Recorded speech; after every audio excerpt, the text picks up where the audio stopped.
Beverly Young Nelson, and Tina Johnson as defendants, as well as 2 other people. The lawsuit claims Korfman, Nelson, and Johnson were the only women to accuse Moore of improper conduct and did so with the intent of derailing his Senate campaign. Zencash is an end-to-end encrypted system with zero-knowledge technology over which communications, data, or value can be securely transmitted and stored. Zencash has one of the most distributed node systems of any cryptocurrency. Zencash is a platform for cryptocurrency and communications built by voluntarists for voluntarists, with the ideas of voluntary interaction being written into the white paper no less than half a dozen times. Learn more at zencash.com.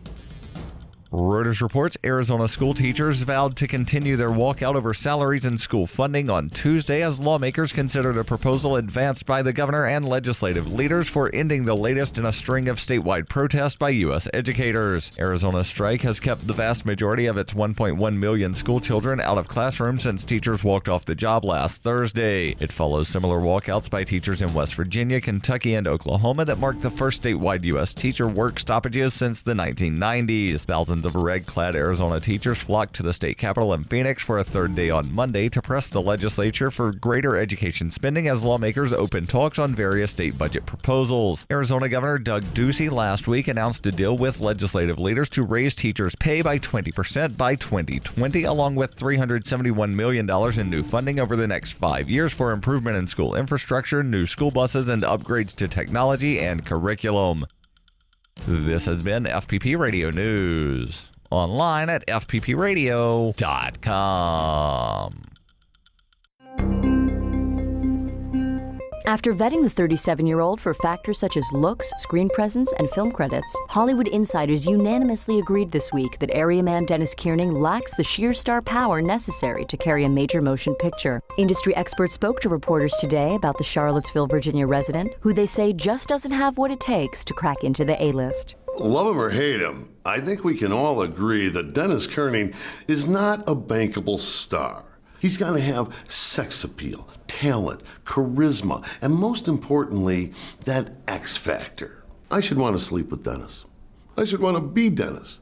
Do I want to be Dennis? No. Experts agreed the Virginia native and father of one does not have the widespread appeal required to secure a distribution deal with wide release, while also saying they had no reason to believe Kiernan would ever be capable of delivering the type of powerhouse performance that generates buzz at Sundance, Cannes, or Comic-Con. This is the Onion News Network.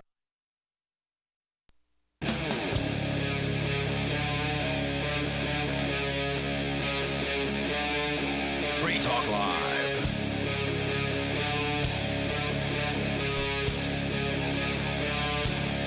This is Free Talk Live. You can bring up whatever you want. All you have to do is dial in toll-free, or you can call us on Skype. We'll give you all the contact information here. With you in the studio tonight, it's Ian. And Johnson. And Mark. Of course, you can bring up anything that's on your mind. That is the point here of Free Talk Live. The toll-free number is 855-450-FREE like freedom. That's 855-450-3733. Our Skype username is lrn.fm. And there's also the Discord on-air call-in line room over at discord.lrn.fm. So hop into any one of those options.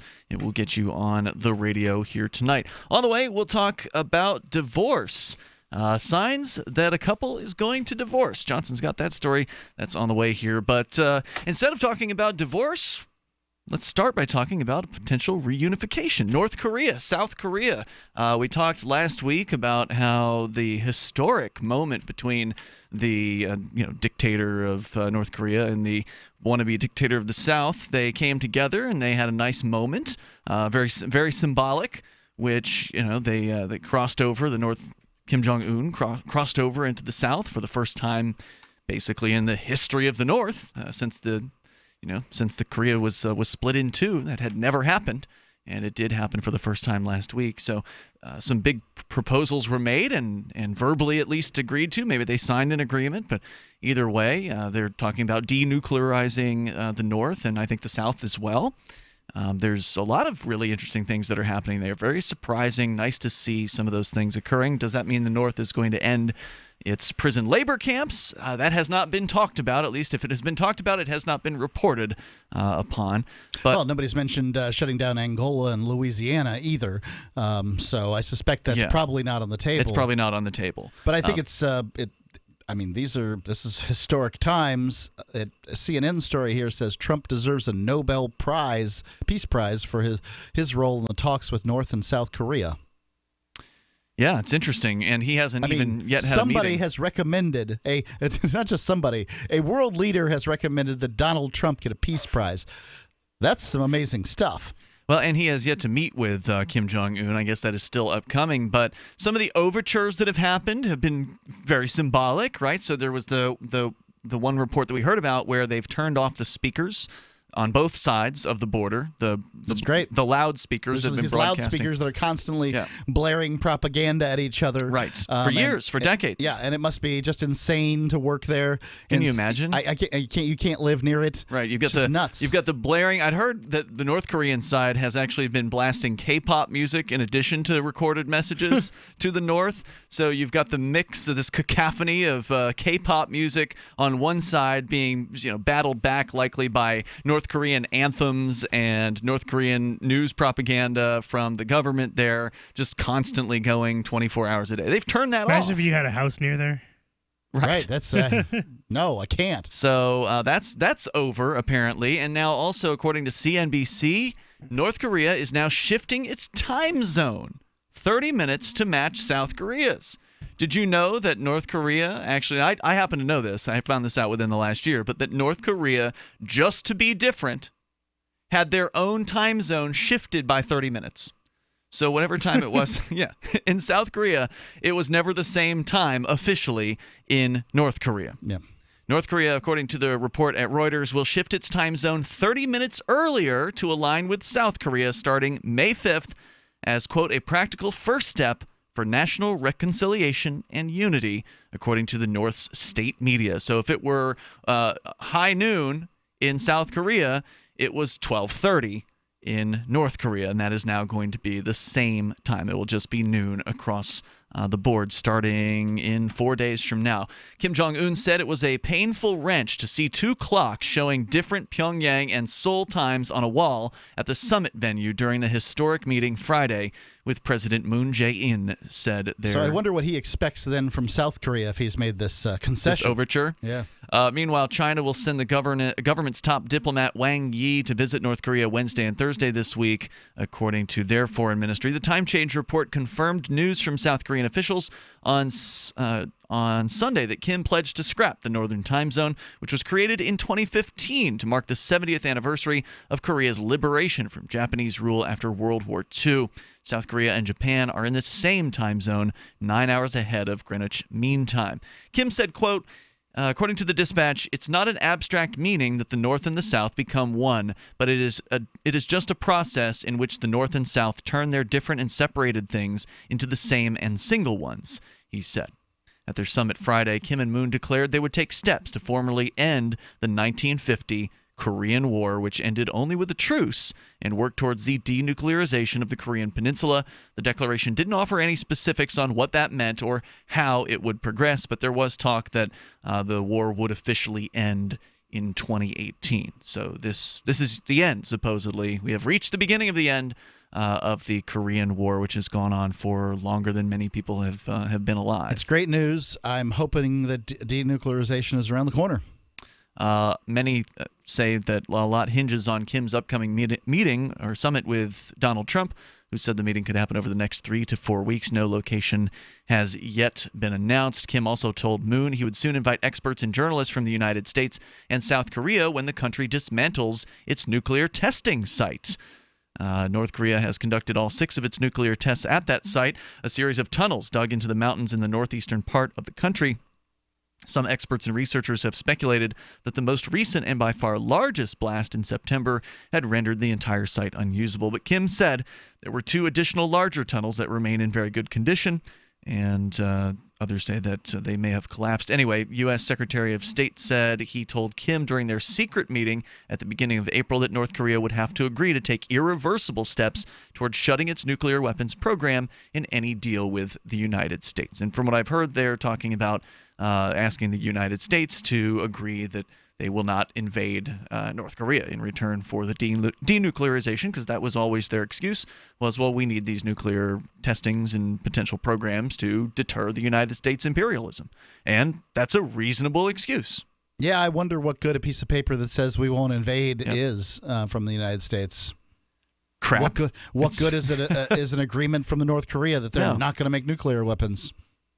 Yeah, I mean, these are governments. They're dishonest by trade. That's what they do. They tell lies. They break promises. They break agreements.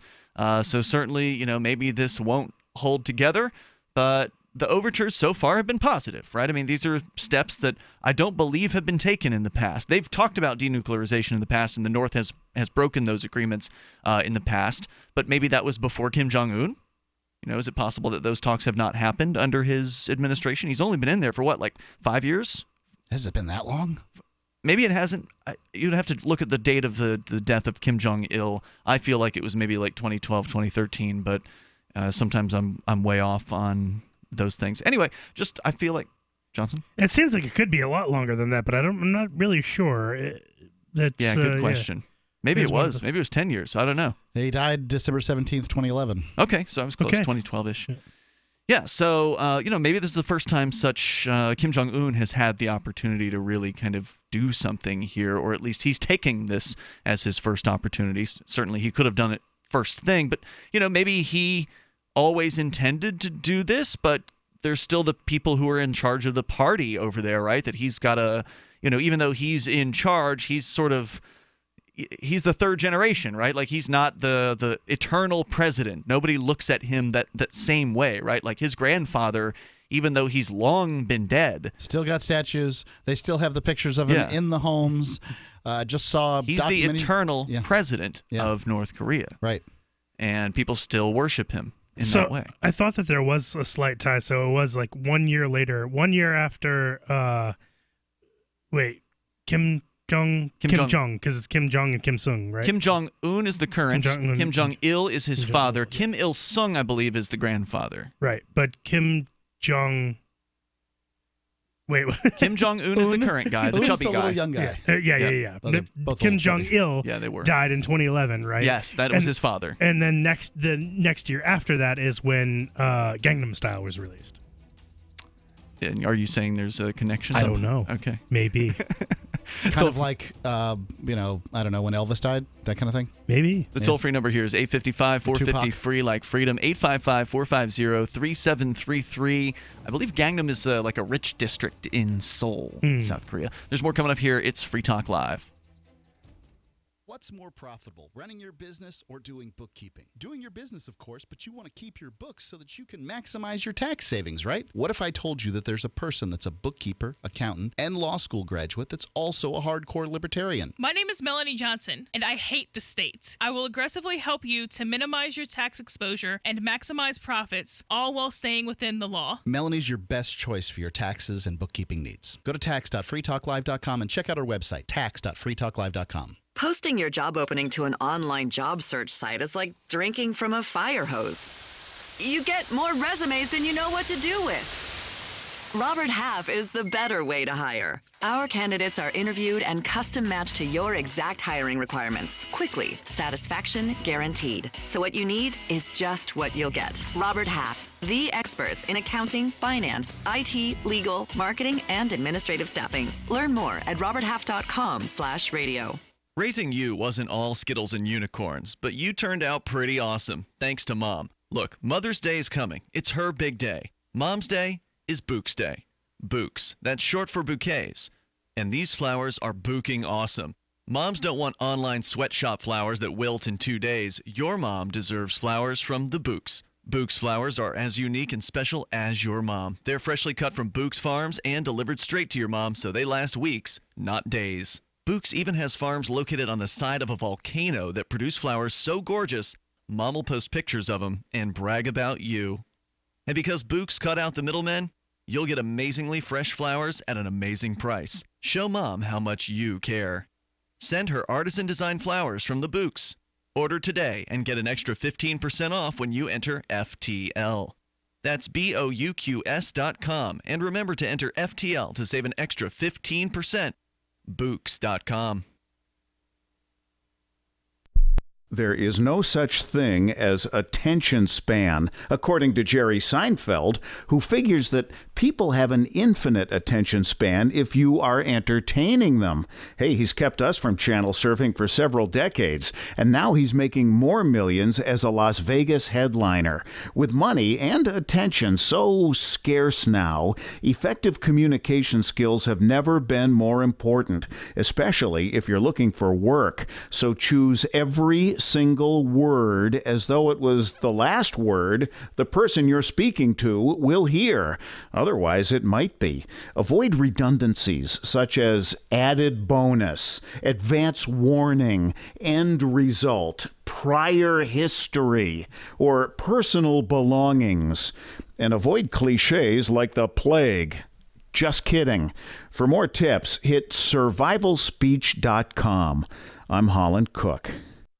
Did you know you can watch Free Talk Live during our live show 7 days a week from 7 to 10 p.m. Eastern via our studio cams at cam.freetalklive.com? Plus, you can chat with other listeners while you watch, all totally free. Now that our live video stream is hosted by YouTube, our video archives will be online even faster, so be sure to subscribe to our YouTube channel.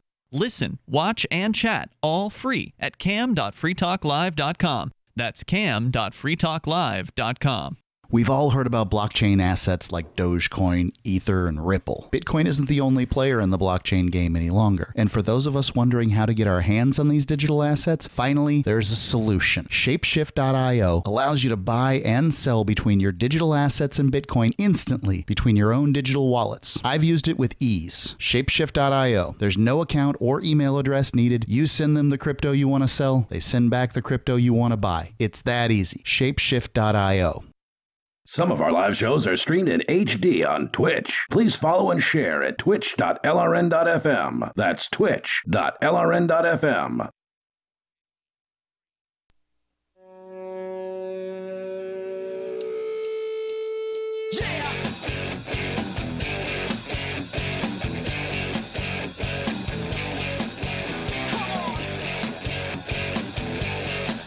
It's Free Talk Live. You can join us on the radio. You can take control of the airwaves here. Our number is 855-450-FREE, like freedom. That's 855-450-3733. And we do have Skype as well. Skype username is lrn.fm. Joining you tonight, it's Ian. And Johnson. And Mark. Don't forget, there's our on-air call-in line room that you can join and get on and sound almost like you're in the studio with us. Just go to discord.lrn.fm. It is the first on the list of the various different text and voice chat rooms that we have there for you to interact with other Free Talk Live listeners and some of the hosts over at, once again, discord.lrn.fm. And, of course, I want to let you know about Zencash. That is a great cryptocurrency that's definitely worth a close look, especially if you care about privacy, because they've got some of the best privacy technology built into Zencash from day number one, the zero-knowledge anonymity. That is one of the things that sets Zencash apart, but also the security. More than 8,000 secure nodes in their system, meaning that it's one of the most secure networks of any cryptocurrency on the planet. Plus, for those of you who care about liberty, Zencash was made by voluntarists. In fact, they even wrote the ideas of voluntary interaction and voluntarism into their white paper. You can go and see it for yourself, do your due diligence, do your research before you get involved over at zencash.com. That's zencash.com as we continue here. So we talked about the reunification of North and South Korea. That's long term. I think that's certainly what some people would like to see happen, whether that's very realistic or not. I can't imagine how it would go. It would be very difficult. How would you compromise on these issues? Like, they're very different cultures now. I mean, do the Kims get to keep power of some sort? Are they what would it governors look like? over this province that's to the north? I mean, do they get elected? We'll just run an election. For the first time ever in North Korean history. Well, I don't even know whether that's true or not. Maybe they run elections every time, and there's just the one candidate because nobody wants to run against him because they'll die. I don't know. I mean, I have no clue. That's how they used to do it. If you lose, you go to the labor camps. Right. That's been a whole new spin on esports over there. Those are real popular. Oh, God. I can't imagine. I would think that if you held an election, told the North Koreans, you're free, and we're going to have an election. Who do you want to vote for? some guy on the like ballot. Election, what's that? And, well, maybe not. I don't know. Some of them know. Maybe there's two people on the ballot. I'll bet they still vote for Kim Jong-un because they're scared. Could very well be. Goes from Gangnam Style to Chain Gang Style. Wow. Yeah. So we can talk more about that, but there's really not much else to say. It's the developing story at the moment. But let's talk about breakups, Johnson. Since we were talking about getting together of North Korea and South Korea. Personal level, let's take it down to relationships, marriages, and divorce. I figured that I'd brought in enough psychology stories about positive things you can do in a relationship, and I figured I'd talk about the other side. Yeah, sure. How do you know when things are going bad? Yeah. Right. So this is 4 things that kill a relationship stone dead. All right. The number 1 is when someone has contempt for their partner. This is the single greatest predictor of divorce.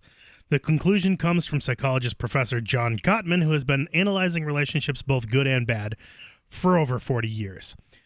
He's followed couples across decades in many psychological studies to see what kinds of behaviors predict whether they would stay together in the long term or were soon destined for the divorce courts. Before I go on from that, actually, this has also been covered in, there was a really, really powerful or popular book by kind of a liberal commie socialist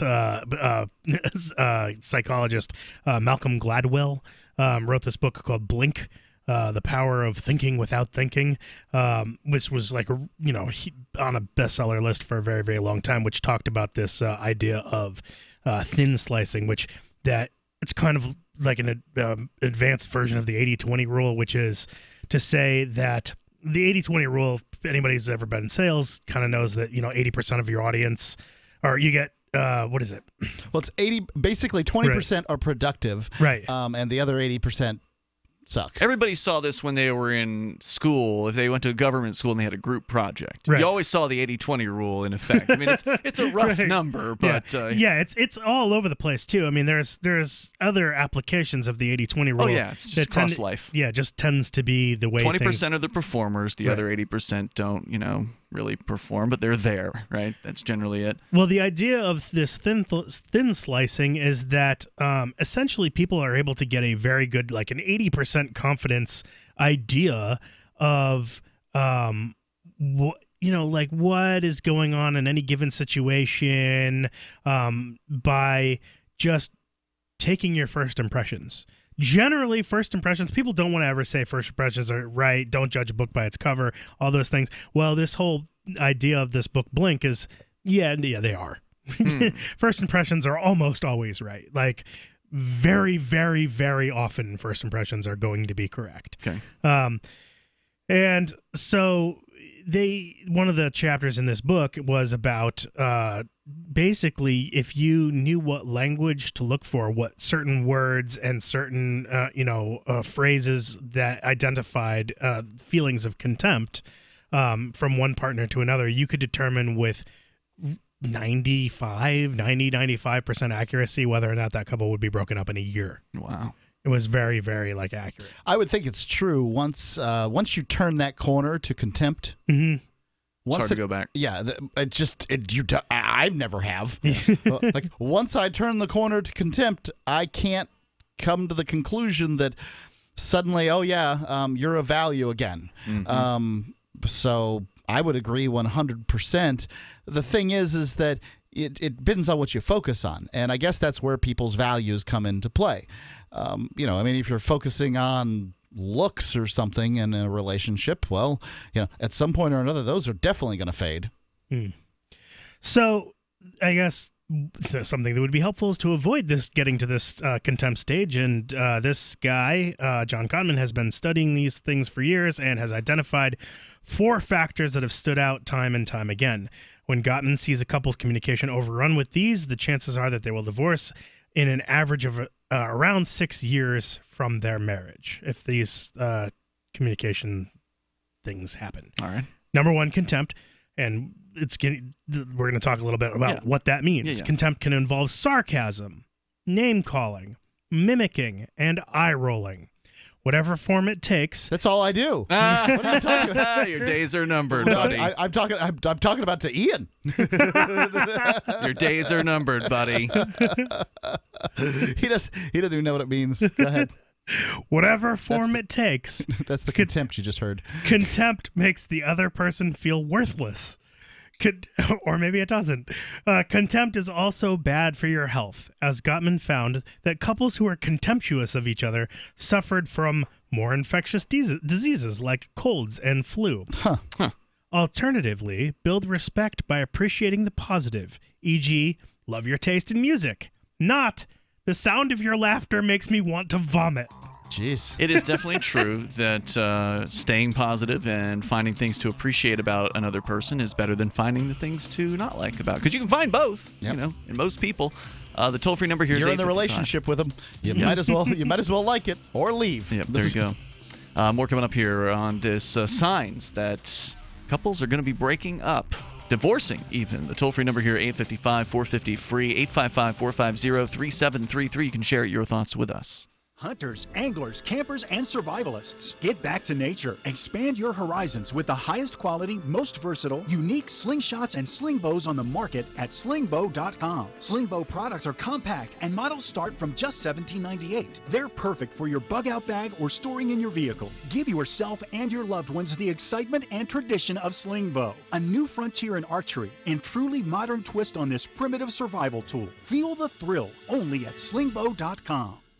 Anytime, any place, anywhere, radio remains the most intimate of all forms of media. At home, at work, in the car, on smartphones. Over 90% of consumers still listen to radio every week. That makes choosing radio as a place to advertise your business one of the best decisions you can make. Email advertise@gcnlive.com and partner up with an experienced GCN representative. Advertise@gcnlive.com. Easy, affordable, effective.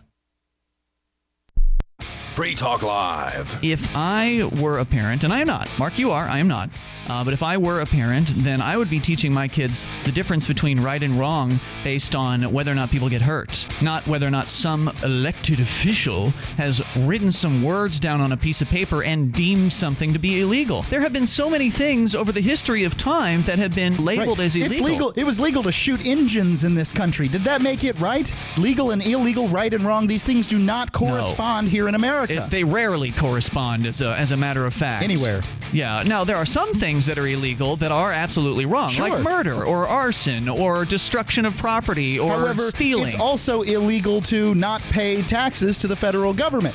Is that wrong? Absolutely not. That's heroic. Right to keep the money that you earn. Free Talk Live, 7 nights a week from 7 to 10 Eastern, live on the Liberty Radio Network at LRN.FM.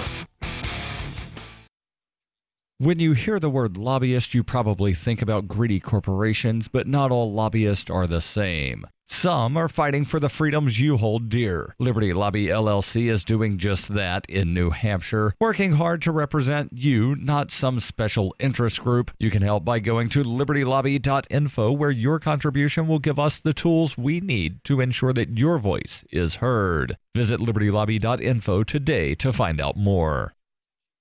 Did you know we've taken our LRN.FM telephone listen line to a new level with the LRN.FM audio on demand line? Now you can call 712-770-8447 anytime and listen to LRN.FM's live feed. And you can listen to a bunch of our original shows on demand. Long distance fees may apply. Just dial 712-770-8447 and choose from the menu. 712-770-8447. Is spreading the message of liberty, cryptocurrency, and peace around the globe worth $2 per month to you? As you may already know, in addition to our internet feed, LRN.FM broadcasts on free-to-air satellite across North and Central America, as well as Sub-Saharan Africa. And we've been available on satellite for free 24/7 since 2010. The LRN.FM free-to-air satellite signal is reaching some of the most oppressive regimes in the world, and there's no doubt our ideas are making an impact. You can learn more about the channel's impact by watching the 3-minute video at fund.lrn.fm. If you'd like to help free minds globally with our ideas of liberty, cryptocurrency, and peace, you can donate as little as $2 per month via fund.lrn.fm. You can help us continue and expand our satellite broadcast to multiple continents. Visit fund.lrn.fm today, and thank you for your help. Don't forget to share the link on social media. That's fund.lrn.fm.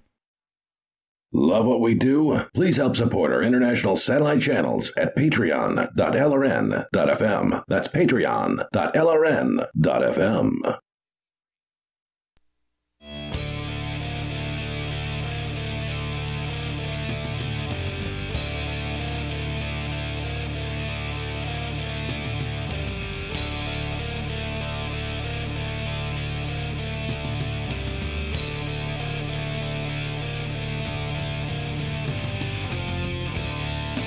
This is Free Talk Live. You can bring up what you want here. The toll-free number is 855-450, free like freedom.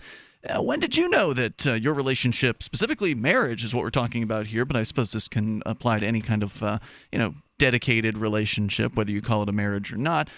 When did you know it was starting to go south? Johnson, you've got a story of was it a psychologist who's looking at this? Or That's right. Yeah. It's from the psychology blog. Yeah, who analyzed some data and found out, you can actually tell based on what a couple is saying and or doing with one another that their likelihood of a divorce is very, very high within a very short period of time thereafter. Right. And so we're going to get into more of that. Your calls, your thoughts, certainly welcome. 855-450-3733. But Mother's Day is coming up, and of course that means a lot of us hit the panic button. We get suckered into online flower giants that are pitching $19.99 flowers that end up costing $60. Or we grab last-minute produce department flowers that smell oddly like green onions. That tells Mom you didn't care enough to send flowers from the Bouqs. That's short for bouquets, and they're bouquing awesome. Bouqs flowers are as unique and special as your mom. They're freshly cut from Bouqs farms and delivered straight to your mom, so they last weeks, not days. Bouqs even has farms located on the side of a volcano that produce flowers so gorgeous, Mom will post pics of them and brag about you. And because Bouqs cut out the middlemen, you'll get amazingly fresh flowers at an amazing price. You can show Mom how much you care and send her artisan-designed flowers from the Bouqs. Order today and get an extra 15% off when you enter code FTL. That's FTL like Free Talk Live at BOUQS.com. Remember, again, code FTL to save that extra 15% at Bouqs.com. All right, so Johnson, we were just getting into this list here. Was it 4 categories? That's right. Things that couples are, that once they start doing, it's pretty much the beginning of the end. Yep. And some guidance about how to perhaps act more constructively. Okay. Some guidance into how to avoid those. So, for example, the first one was contempt. And so, for example, you should try and build respect by appreciating the positive in your partner, i.e. that you love their taste in music, and not suggesting that they, that the sound of their laughter makes you want to vomit. Yeah, that's not a good thing to... that indicates something about you. Yeah. So the second category here is criticism. Of course, we all complain to each other, married couples more than most, but it's a particular type of corrosive criticism that Gottman identified as being so destructive. Okay. This is when one criticizes the other's core being, their personality. For example, you're late because you don't care about me. We all make mistakes, but notice that here it's all about how those mistakes are interpreted. At their worst, criticisms have the implication that the other person is bad or wrong at some deeper level. Repeated criticisms that strike at the heart of the other person's being signal the end of the relationship will be sooner rather than later. Alternatively, voice the concern and make a request, e.g., I'm bored, let's have a game of cards. Not, you're ignoring me, you selfish bleep. Okay. Yeah. So, I thought that one this is one of the ones that actually made me think that this is probably, I want to share this article because I think that is probably a big one for a lot of people. I think that, assigning a meaning to something that may not actually be there, like he's out to get me. Right, she's out to get me or something. But also voicing the concern and making a request. I think that's a weak spot for a lot of people. I mean, that's just an easy way to fall into I guess an argument or whatever, because people don't generally take the time to say, this is my concern and here's a solution. Most people just go to the concern, right? Most people don't suggest solutions. Right. It's very hard to kind of think of that. And why haven't you provided me with a solution to my concern? Right. You're a bad person. Right. And I'm going to be upset until you do. Yeah. That's what that is abdicating the responsibility for your life and the direction of your life when you do that. And that's a very, very common thing for people. I mean, sure. I got into here a on Free relationship. Talk Live, I think we talk about a group of people that abdicate responsibility for their lives all the time. I got a relationship with you. Now I don't have to make any more decisions. I could just blame you for the things that go wrong. Yeah, that's a problem. I mean, from the very beginning, if you're somebody who appreciates responsibility, if you're with somebody who doesn't, then it's going to be hard to mix that together over time. Yeah. You're ignoring me. There ought to be a law. I feel like that's the right. It's like the government solution for things. It's just you voice your concern, and just every solution is the government for some people. Anyway, so the third. That's because they're not creative enough to think of anything else. Right. Well, that's what I'm saying. Just use I think it's an extremely common problem is that people don't spend the time to think of solutions. Right. In general. You know what I hate is recommending. Where do you want to go eat? I don't know. Well, how about this place? Oh, yeah. No. How about this place? No. No. How about this place? No. Okay, you know where you want to eat. No, you go ahead and share that now.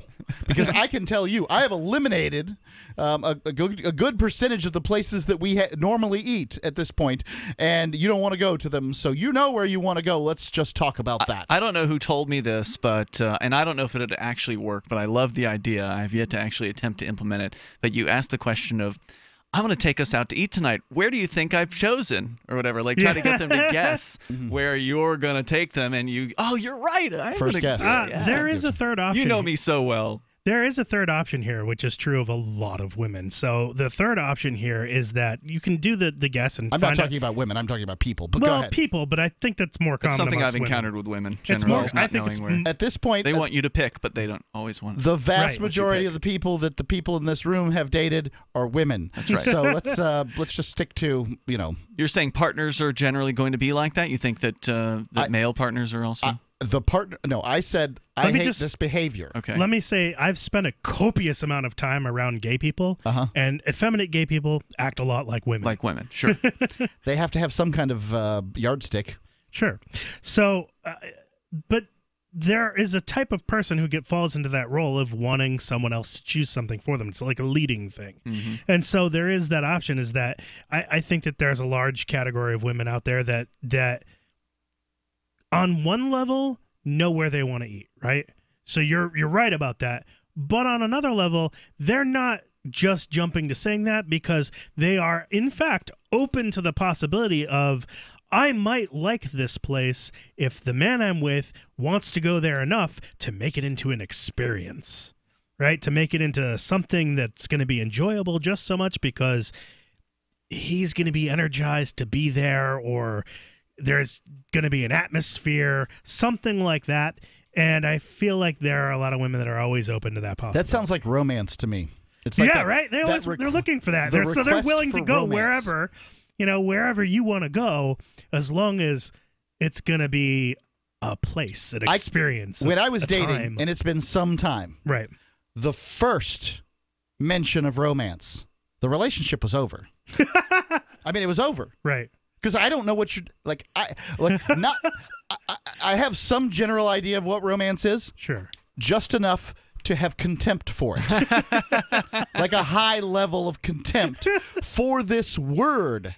What romance says is, I'm boring. I want you to make me exciting. No. Be exciting.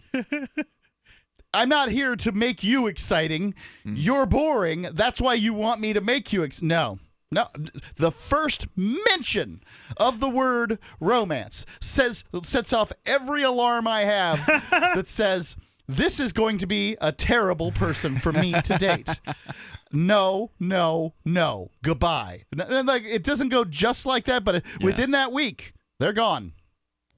We wouldn't date very well, Mark. Sometimes I like a little romance in my life. I'm really glad that flower works petals for you. and candles scattered about the house. You know what candles do? They light houses on fire.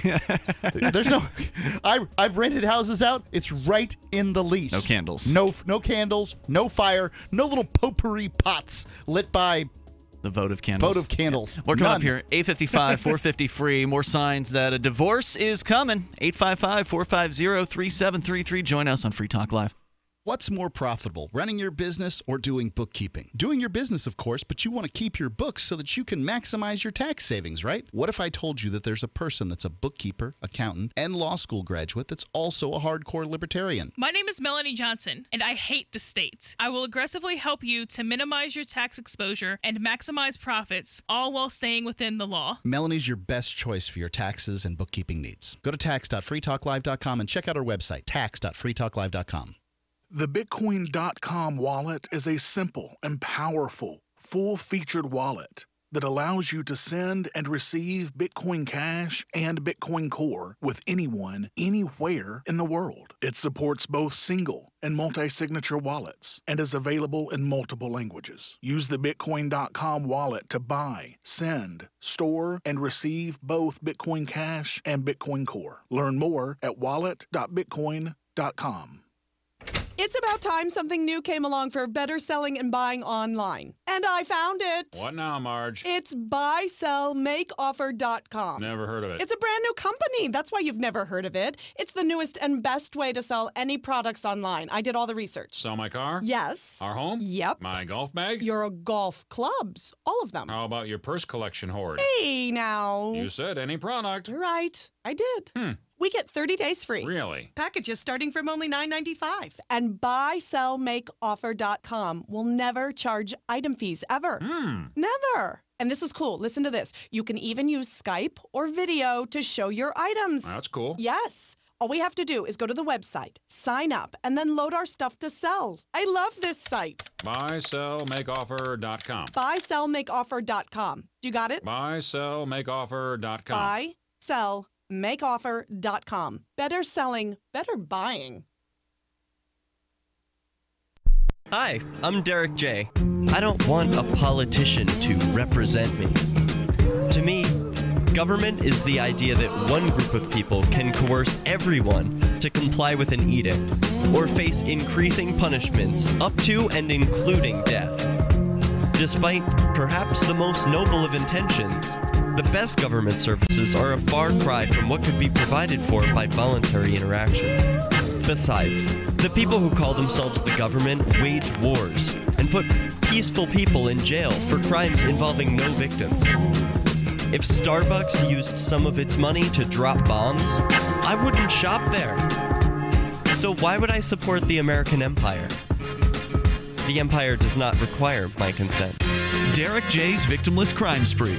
Watch it for free and order the Director's Cut DVD at victimlesscrimespree.com. That's victimlesscrimespree.com.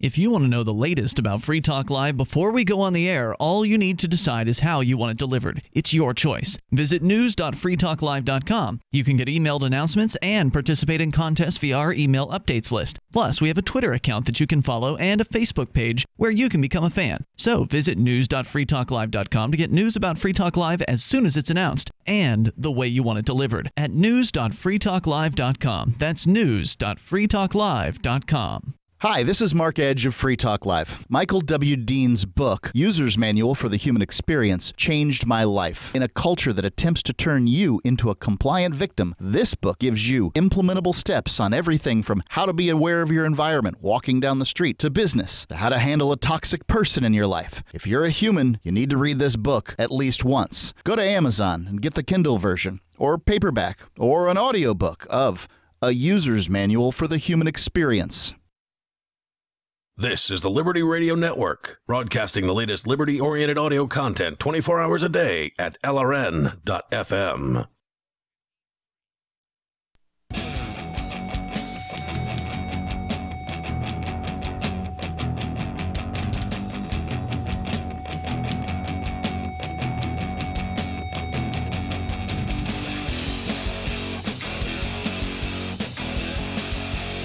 This is Free Talk Live. The toll-free number here is 855-450-FREE like freedom. That's 855-450-3733. You may Skype in to join us here.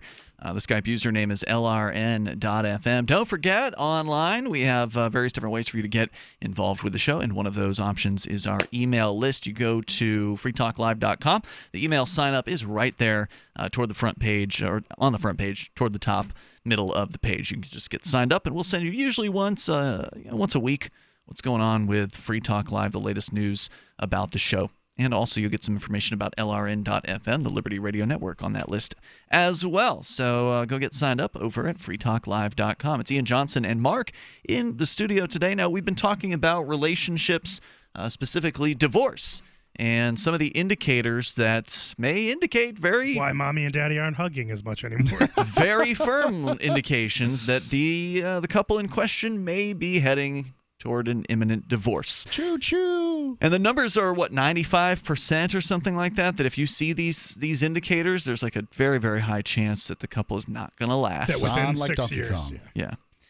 So, Johnson, just a quick recap. The first of the 4 categories was contempt. Although, actually, wait. Now, right after I said that, I need to go back and look here at the beginning. I gotta see this, because within 6 years... Wait a minute. When Gottman sees a couple's communication overrun with these, the chances are that they were divorced. The chances are they will divorce in an average of around 6 years from their marriage. Okay. Oh, from the marriage. From the Okay, marriage. not from when the signs are noticed. Right, not from when the signs are. Because I was going to say, most couples are divorced within, within first 5 years, you think? Yeah, something like that. Yeah, 5, 6. Well, it's 7. That's because it's called the 7-year itch for a reason, Yeah. That's because there are people that have multiple marriages. Right. So more than half of marriages, like first marriages, make it. Mm-hmm. But half of marriages don't. I thought it was 70% of all marriage ends in divorce. I think it's about 50% of all marriage ends in divorce, and that's because of these people that run the numbers up. Okay. So where were we here? Was contempt was category number 1. That's right. Contempt was category number 1, and criticism was category number 2. And criticism without love, basically, without the the problem solving aspect, the compassion aspect. And attempt probably the other end of it is the inability to take criticism. Oh yeah, right. So, I can do no wrong. I can imagine it's very difficult for my wife. I am extraordinarily forgetful. I'm just sort of a scatterbrained mess. Yeah, and. Yeah, I'll tell you to remember to bring something to the show, and even if you write it down, I think sometimes you don't even... Right. I'll put it in my day timer. I'll do all kinds of things to get that kind of thing done, and it either happens or it doesn't. Yeah. Sometimes it happens often enough that you're like, whoa, this works, and it doesn't. But... I don't know that there's anything that can sort of be done. I've lived in this body for 47 years now, and it works the brain works as badly as it has for 30-something years. I mean, I'm just not good at that, and I don't know what one can do to make it better. So a criticism that says you're scatterbrained and forgetful is useless. So what do you do in that circumstance? I have no clue. No clue. Probably for you, the GTD system would work. What's that? Somewhat. Getting things done. Can't remember, David something rather is the author of this system of triggers and sorting, collecting information, basically having a collection system for all the things that you need to do in a certain way where if you can do it in 1 minute, you do it right then. If you have certain things are like maybes or whatever, you basically sort things as they come into their respective piles, and using a digital app, whatever your preferred note-taking system is, you sort everything as it comes in a certain fashion, and then you are organizing that information based on action steps. So it's a system he developed originally with basically really high power CEOs and helping them get their life in order. It's basically you would be able to set reminders on your digital apps or whatever, because you're savvy enough that a lot of people who try to approach the system can't even do that. They're trying to do it Post-its and paper. But if you have a digital system, you can take it up to the next level by you set your action step and you set a reminder for a specific time of when you can do it, and it just is a system that could potentially help you get everything in order so things don't. Getting things done was what it was called? Getting things done. Yeah, read about it online. So you will find a whole lot of information. I can tell you I've attempted it's extremely popular to implement my own systems and other systems I've heard in the past, and usually that falls apart for me in the first 2 weeks. Right. So it's hard to, I mean, not to say it can't be done, but the person has to have the willingness to stick to a new system. And that's one of the hardest parts. I know that when I was I found a website called Workflowy. For me, that works very, very well. It's a list. It's a free website. You can subscribe to it, but it's very, very good for free. And I've been using Trello. That's another good one. Kind of thing.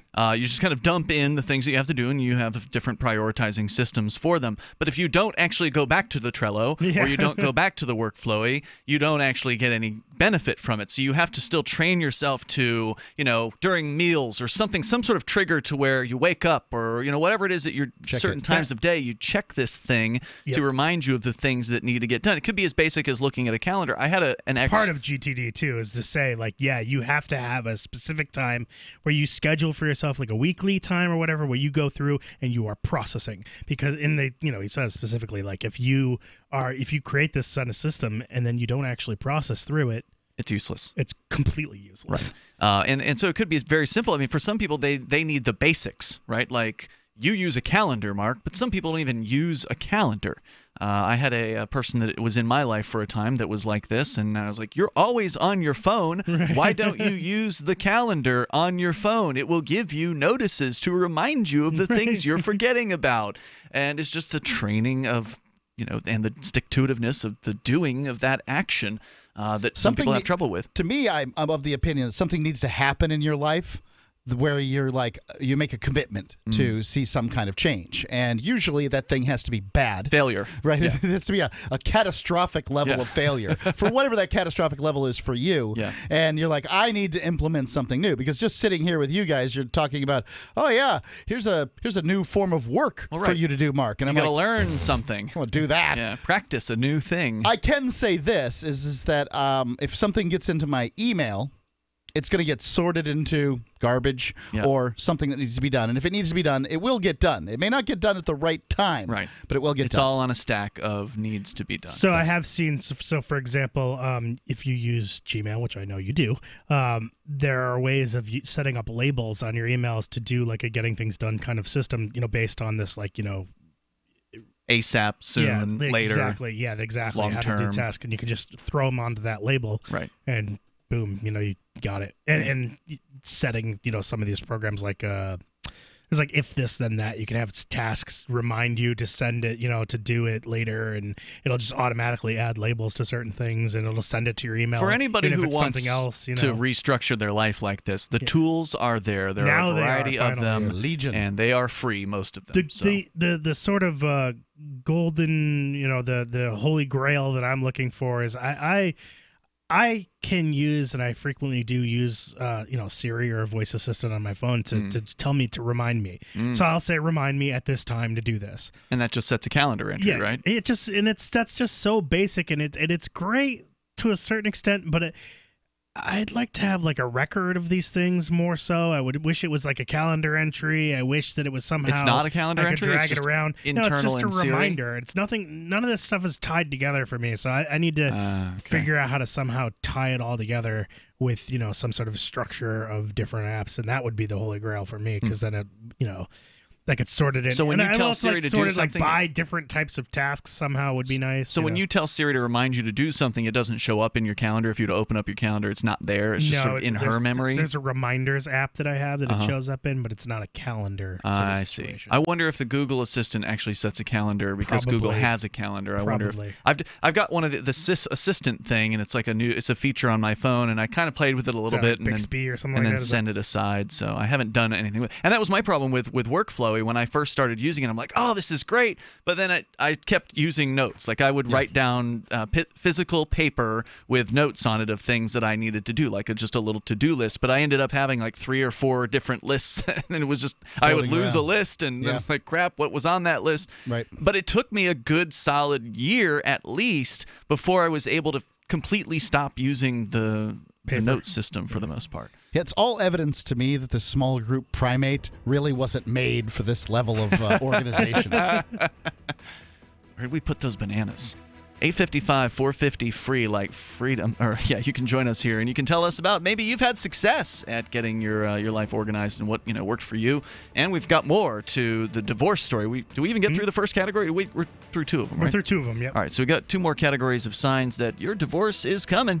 855-450-3733 or your friends or families or whoever. It's Free Talk Live. I tried other brands, but I came back to My Sunshine. For the best hot or cold pain relief, get the best. Get a Sunny Bay heating pad. Sometimes life can be a pain in the neck or back or shoulder. And the best relief for that pain is a Sunny Bay heating pad. Did you know that the American College of Physicians said that one of the best ways to treat muscle pain is heat therapy? Sunny Bay heating pads are handmade with high quality, can be used at home or at work, and have a lifetime 100% positive rating on both Amazon and Etsy. Why take another pill? Many people use our Sunny Bay heating pads alone and got rid of the neck pain. Long distance travel or long hours in front of a computer can take its toll on your body. See why our homegrown small business at sunny-bay.com has tried to help people just like you. Get your Sunny Bay heating pads at sunny-bay.com. That's sunny-bay.com or call 253-678-1361 for hot and cold therapy. sunny-bay.com. Are you sick of government lackeys who say you didn't build that? Are you tired of elitists who think you need a government permission slip for everything? Everything you do is an A to B conversation and the government should see their way out of it. Create true free markets by adopting the BIPCOT No Government License. The BIPCOT No Gov license allows use or modification of any product, service, or software except by governments or government agents. Go to BIPCOT.org. That's Bravo, India, Papa, Charlie, Oscar, Tango.org. Some of you asked, and now we've delivered. LRN.FM's live Keene, New Hampshire studio shows are now streamed in HD on Twitch. Visit our channel at twitch.lrn.fm and give it a follow. If you have Amazon Prime, you get one free subscription on Twitch. If you use it on our channel, Twitch will give LRN.FM a monthly piece of your Prime subscription cost. So please watch, follow, share, and subscribe to twitch.lrn.fm. That's twitch.lrn.fm. You're listening to the live edition of Free Talk Live. Hour number 2 is next after the news here on the Liberty Radio Network at LRN.FM. From Keene in the Shire, the Liberty Media capital of the world, this is Daryl W. Perry, host of FPP Radio News for Tuesday, May 1st, 2018. Silver is trading at $16.28 per ounce. Gold is valued at $1,307 per ounce. Zencash is trading at $37, and the average price of Bitcoin is $8,928. Antiwar.com reports unnamed Iranian officials were quoted in the Tasnim news agency denying reports Monday that an overnight Israeli attack on Syria hit Iranian bases and killed mostly Iranians. They said the claims were baseless and that no Iranians were killed at all. The Israeli attacks began Sunday night with bunker-busting missiles hitting arms depots in Hama and Aleppo provinces. The strikes destroyed some 200 missiles and killed between 16 and 26 people, according to various accounts. Those accounts all claim the majority of the slain were Iranians. This discrepancy may be because Iran and Western media have different definitions of what constitutes an Iranian. Tasnim's comments appeared to make clear that none of the slain were Iranian military advisors who were deployed in Syria. Israel claims Iran has 80,000 fighters in Syria, though, and the vast majority of them aren't really Iranians. Rather, the habit has been to portray Shiite militia members supporting the Assad government as Iranians, even though large numbers are from Iraq, Pakistan, and Afghanistan. It may be that militia members were killed in the strike. The Israeli strikes were so big and caused such an explosion that they actually registered as an earthquake of 2.6 magnitude in Hama. Israel has yet to officially comment on the attack, which is not unusual. Syrian state media accused U.S. and British missiles of being fired during the salvo from Jordan. That appears not to have been the case, however. The Israeli strike may be less about targeting anything in particular than about testing their ability to keep attacking Syria. After the U.S.-led attack on April 13th, there was growing expectation that Russia would limit every everyone's ability to strike Syria, including Israel's. Israeli Defense Minister Avigdor Lieberman said over the weekend that freedom of action in attacking Syria was vital to Israel and that it would be maintained at any cost. This attack may amount to Israel attacking just to see what reaction, if any, they get from Russia. Russia is in the process of delivering S-300 missiles to Syria, which will greatly enhance their air defense capabilities. In addition to testing reaction, Israel may be also hitting a site they believe will be harder to hit when the S-300s arrive. For over 40 years, Roberts & Roberts Brokerage has been a trusted source for buying and selling precious metals. Gold, silver, platinum, and palladium. They don't feed the banks. They're Bitcoin preferred and have removed the minimum purchase amount for all orders paid in the digital currency. Call Roberts & Roberts Brokerage today for knowledgeable advice on buying and selling precious metals and a forward-thinking approach to new technologies. 800-874-9760 or visit online at rrbi.co.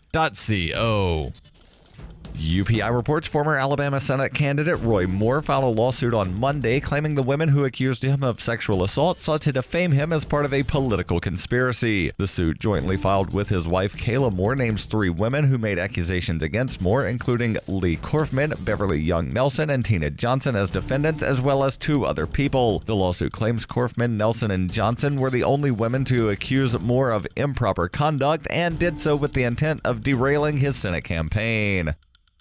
Zencash is an end-to-end encrypted system with zero-knowledge technology over which communications, data, or value can be securely transmitted and stored. Zencash has one of the most distributed node systems of any cryptocurrency. Zencash is a platform for cryptocurrency and communications built by voluntarists for voluntarists, with the ideas of voluntary interaction being written into the white paper no less than half a dozen times. Learn more at zencash.com.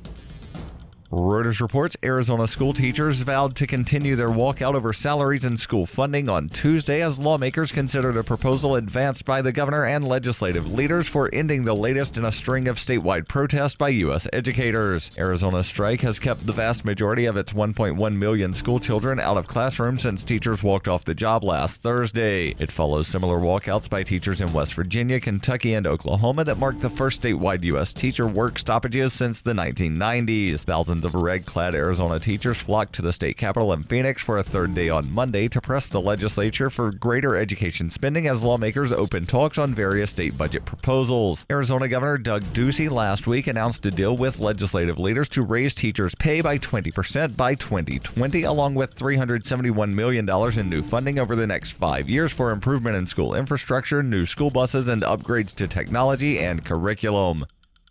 This has been FPP Radio News. Online at fppradio.com.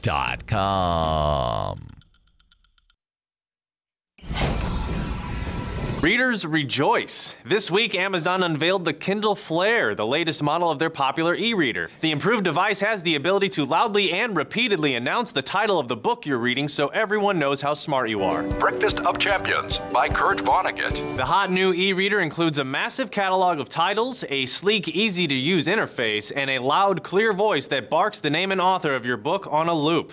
Amazon says the repetitive shouting is a small feature that makes a big difference. Readers say that with crystal clear 150 decibel stereo speakers, the Flare provides the most conspicuous reading experience yet.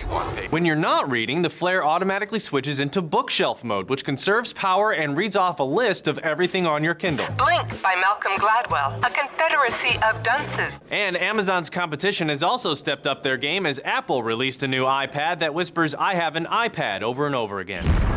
This is the Onion News Network.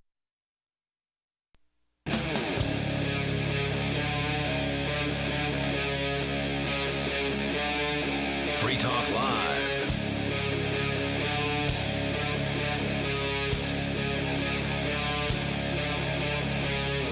Free Talk Live. You dial toll free to join us on the radio if you want. We're talking about relationships and signs that a failure is imminent, specifically divorce on the way, and couples that, are supposedly dedicated to one another. They've stuck it out, but maybe they shouldn't because the signs, the writing is on the wall. Johnson's got that story here, and we're going to continue with that. Ian Johnson and Mark in the studio. The toll-free number, if you want to join us, is 855-450-FREE like freedom. That's 855-450-3733. You can also bring up anything that you want. That's the point here on Free Talk Live. where you can take control of the airwaves. There's also our Skype username, which is lrn.fm. You will need to send a contact request there first, and we will approve it. You'll be good to go to call us from that point forward. Plus, our Discord on-air call-in line room at discord.lrn.fm. So, Johnson, to recap, this is coming from Psychology Blog. That's right. And some of the signs that a divorce is on the horizon. We've got contempt. Was the first category, and there's certain indicators that contempt is in the heart of another person. And then what was the second category? Criticism was the second category. And just to recap, just non-constructive criticism. The constructive way of dealing with these things is, again, build respect by to avoid contempt is to build respect by appreciating the positive. Love your taste in music, not the sound of your laughter makes me want to vomit.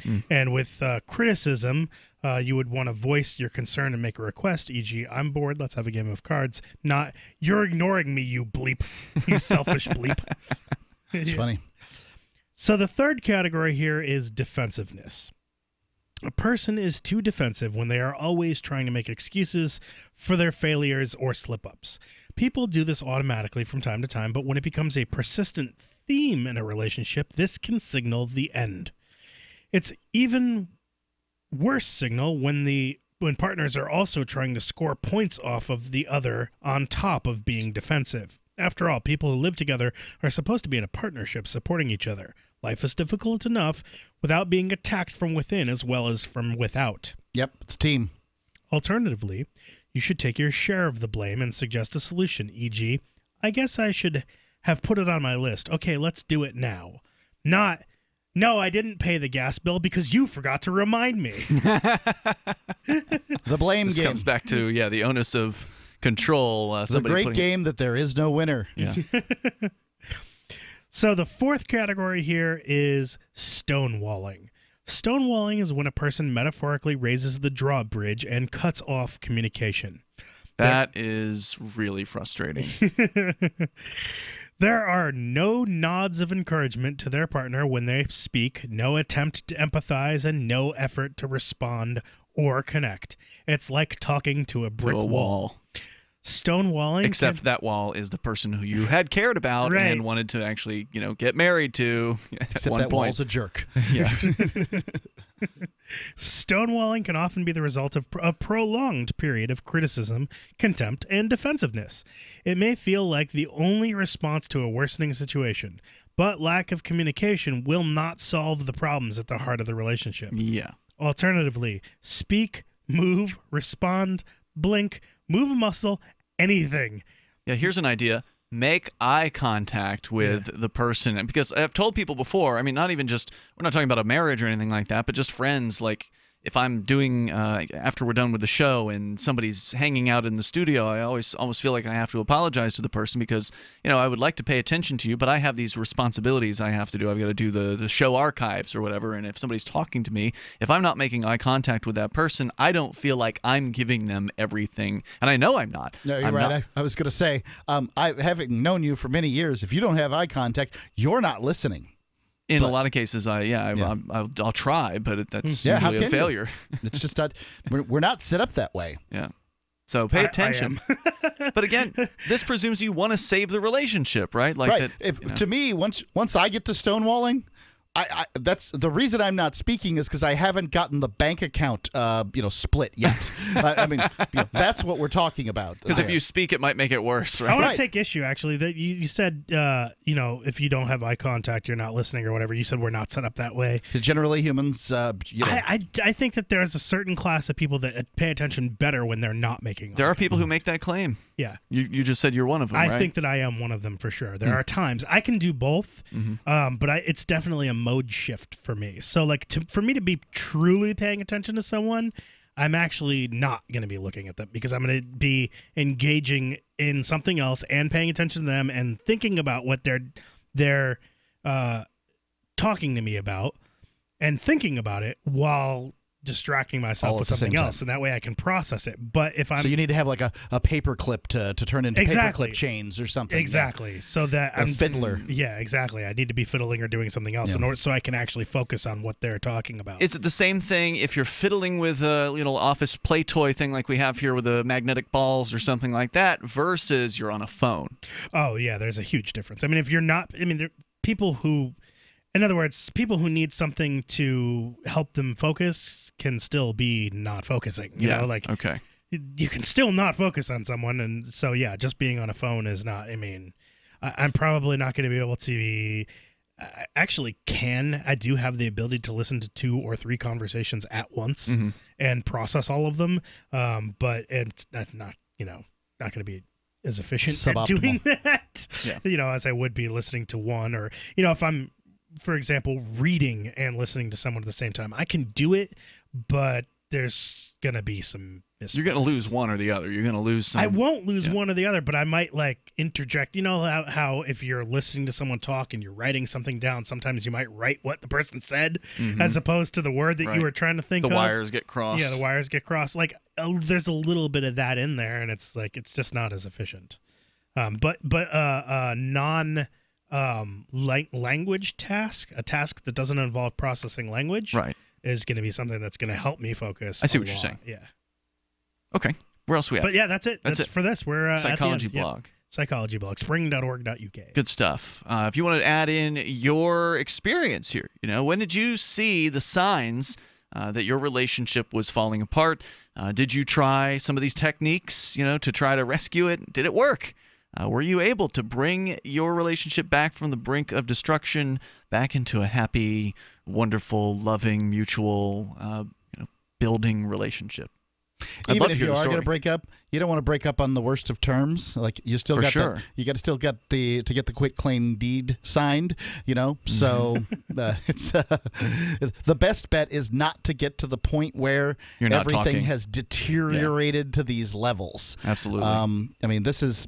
Adults can figure this stuff out a little earlier than, hopefully they've made the mistakes and rid the merry-go-round a couple of times and they understand it. So, you're not supposed – if every one of your relationships end with you and the other person being angry with each other – it could be you. It's you, not them.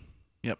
Good chance of that. Yeah. I mean, statistically, that's the likelihood. It's possible that you just got a bunch of crappy people lined up, but chances are good. It's usually you anyway, Mark, because typically you are attracting the kind of person who tends to be very, very similar, right? Like that. Unless you change you're very likely to attract another one of them, right? So if you have a relationship that goes back, I don't understand that. I just don't understand that. You don't think there's anything to that certain people who have a certain way about them attract the same type of mate, and they go through the same motions? People that like abusive relationships somehow attract abusers. I don't understand it. Yeah, I've had this happen where young ladies have had an abusive father and they tend to attract abusive boyfriends, right? Because that's all they've ever known. For whatever reason, they put that vibration out there into the universe, and that's the kind of person that they keep attracting.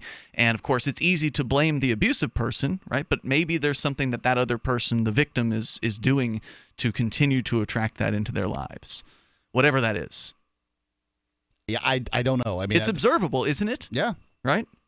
So if you want to share your story, you're welcome to. The toll-free number here is 855-450-FREE like freedom. It's like they say, wherever you go, there you are. The people that try to run away from their problems, right? Well, guess what?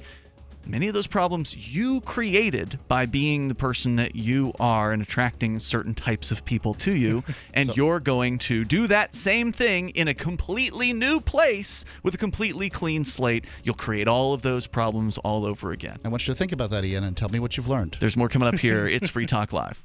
Mother's Day sneaks up and we hit the panic button. We get suckered into online flower giants pitching $19.99 flowers that end up costing $60. Or we grab last-minute produce department flowers that smell oddly like green onions. That tells Mom you don't care enough to send flowers from the Books. That's short for bouquet, and they're booking awesome. Books flowers are as unique and special as your mom. They're freshly cut from Books farms and delivered straight to your mom, so they last weeks, not days. Books even has farms located on the side of a volcano that produce flowers so gorgeous Mom will post pics of them and brag about you. And because Books cuts out the middleman, you'll get amazingly fresh flowers at an amazing price. Show Mom how much you care. Send her artisan design flowers from the Books. Order today and get an extra 15% off when you enter code FTL. That's BOUQS.com. And remember to enter FTL to save an extra 15%. That's Books.com, BOUQS.com. And remember, code FTL saves an extra 15%.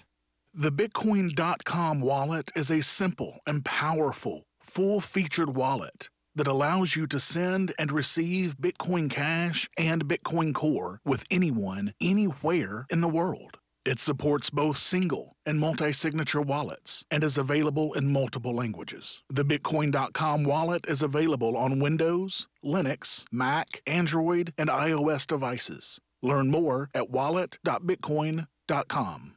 Zencash is an end-to-end encrypted system with zero-knowledge technology over which communications, data, or value can be securely transmitted and stored. With over 7,500 secure nodes, Zencash has one of the most distributed node systems of any cryptocurrency. Zencash is a platform for cryptocurrency and communications built by voluntarists for voluntarists, with the ideas of voluntary interaction being written into the white paper no less than half a dozen times. Learn more at zencash.com. That's zencash.com.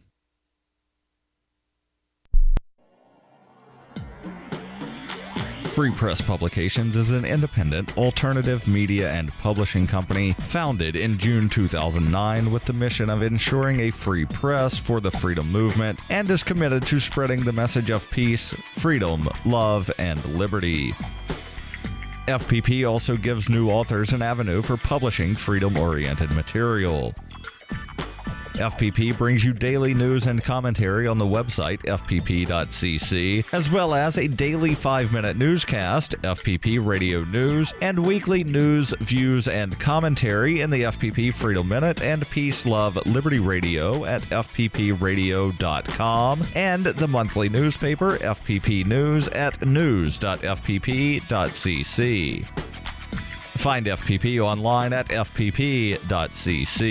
That's fpp.cc, as in Creative Commons. Here's a chance to do a little activism while you're cruising Facebook, Twitter, or Google+.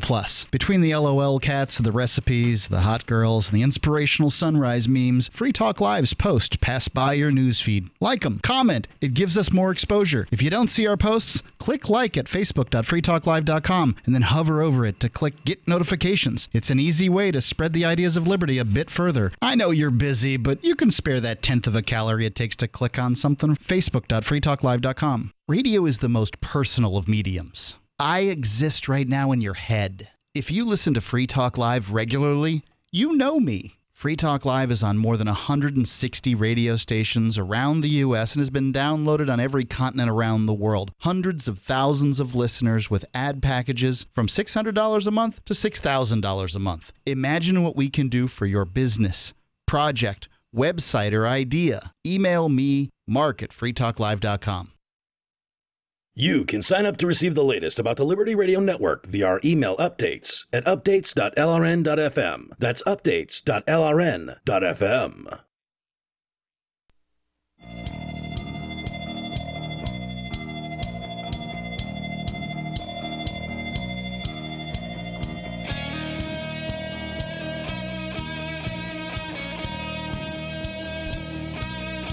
This is Free Talk Live. You can join us right here. The toll-free number is 855-450-FREE like freedom. That's 855-450-3733.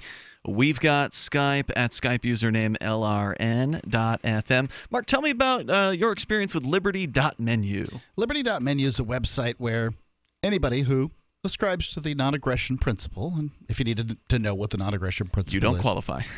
Well, you probably don't qualify, but you should go to Liberty.menu and figure it out. Yeah. Because you should learn about the non-aggression principle. They'll teach you. There. Anybody who ascribes to the non-aggression principle can list their business, their organization, their event, and have presumably other people who believe in the non-aggression principle go there, check it out, and find out more about it, and presumably attend or patronize you. So yeah, it's like a Liberty business directory, but also has listings for events. And if you are a digital content creator, you can list your content there too. Liberty Contempt.menu. And it's free. All right, so let's go to Vernon. He's in New Orleans. We've been talking about relationships. If you want to weigh in here on signs that your relationship is coming to an end, that a divorce might be imminent, for instance. Vernon, you're on Free Talk Live. Go ahead. Well, this sort of relates. Lately, I've been having a problem with my boss. Whenever I start talking to my boss and my phone goes off, like a text message or an email, I'll be talking to her, and she'll be talking back to me, and I'll pull the phone out and I'll start looking at what the email or the text was, and I really don't think she likes that because she was like, "You have to stop doing that. Seriously." I'm pretty sure that's what she's telling you. Yep. But other people don't care. Like I don't. I guess y'all aren't in meetings a lot. I work in an industry where I have to go to a lot of meetings, and so meeting etiquette sometimes dictates, I guess, that you're not supposed to look at your phone, Right. and yet, we live in a society where we everything's electronic, and if part of the meeting doesn't have to do with us, then why do we have to sit there and act like we're just paying attention when we could be productive and be responding to an email or something? I just don't get it for some reason. Yeah. So I guess what my first thought on this is this the kind of boss that owns the company kind of boss, or is this a Manager. superior? It's a superior. Okay. So I would say that if your superior has indicated to you that she doesn't like this particular behavior, you probably shouldn't do it in order to, I don't know, keep things good the way they are. Right. Secondarily, there are people who aren't cut out for the corporate world or whatever. Lots of meetings and being told what to do and these sorts of things. We call those people, to be nice, we call those people entrepreneurs. And they have to go on and do their own thing. Some of them are quite successful, others make a living, and others not so successful have to go back licking their wounds. Usually you have to fail a few times to do these things. What I'm hearing from you is somebody who would like to set up their own work environment to be the way they would like it to be. And that person doesn't get a paycheck. That person makes the paycheck. And, so that's the thought that I had as I listened to you. Okay, thank you. Well, and that's a big hustle, though. I mean, you're hustling all the time.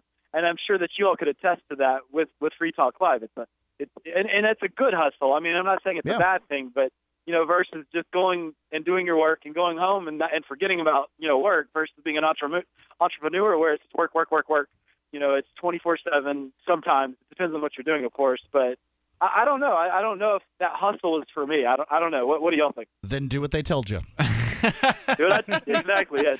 Yeah, I mean, right. if you don't feel like it's an attractive thing, because when you do your own thing, it is constant. I mean, it's one of those things where if you don't make time for yourself, you won't have it, because it's just the list of to-dos never ends. There's always new things being added to it. Whereas if you work at a job, there's a certain list of responsibilities you have to accomplish, but it's expected that you accomplish that within a certain number of hours in a week. Whereas if you're an entrepreneur, it's just you can load yourself up with as much work as you want. And if you're not the workaholic type, or if you don't feel like you're called to do something, then stick where you are until you feel like there's some sort of a calling for yourself, in which case then maybe start to take some steps into that world. But I do agree that if I'm having a meeting with somebody and I'm on my phone, I feel bad because I know I'm not giving that person my full attention. There's times when you have to look at something, but yeah, and so I would feel the same, in reverse. I'm like, oh, well, obviously this is not that important of a meeting to this person because and it depends on how much time they've spent on the phone, right? Like if they glance at it real fast to check the clock, that's one thing. Of course, that could be an indicator that things are gone on too long, right? Like if you've had their attention for a half-hour-long meeting and they start checking their phone for a time check, that may be an indicator that you're getting boring or the meeting's gone on too long or something like that. Yeah, if somebody wants to sit on their phone, then I'm pulling mine out and playing Candy Crush.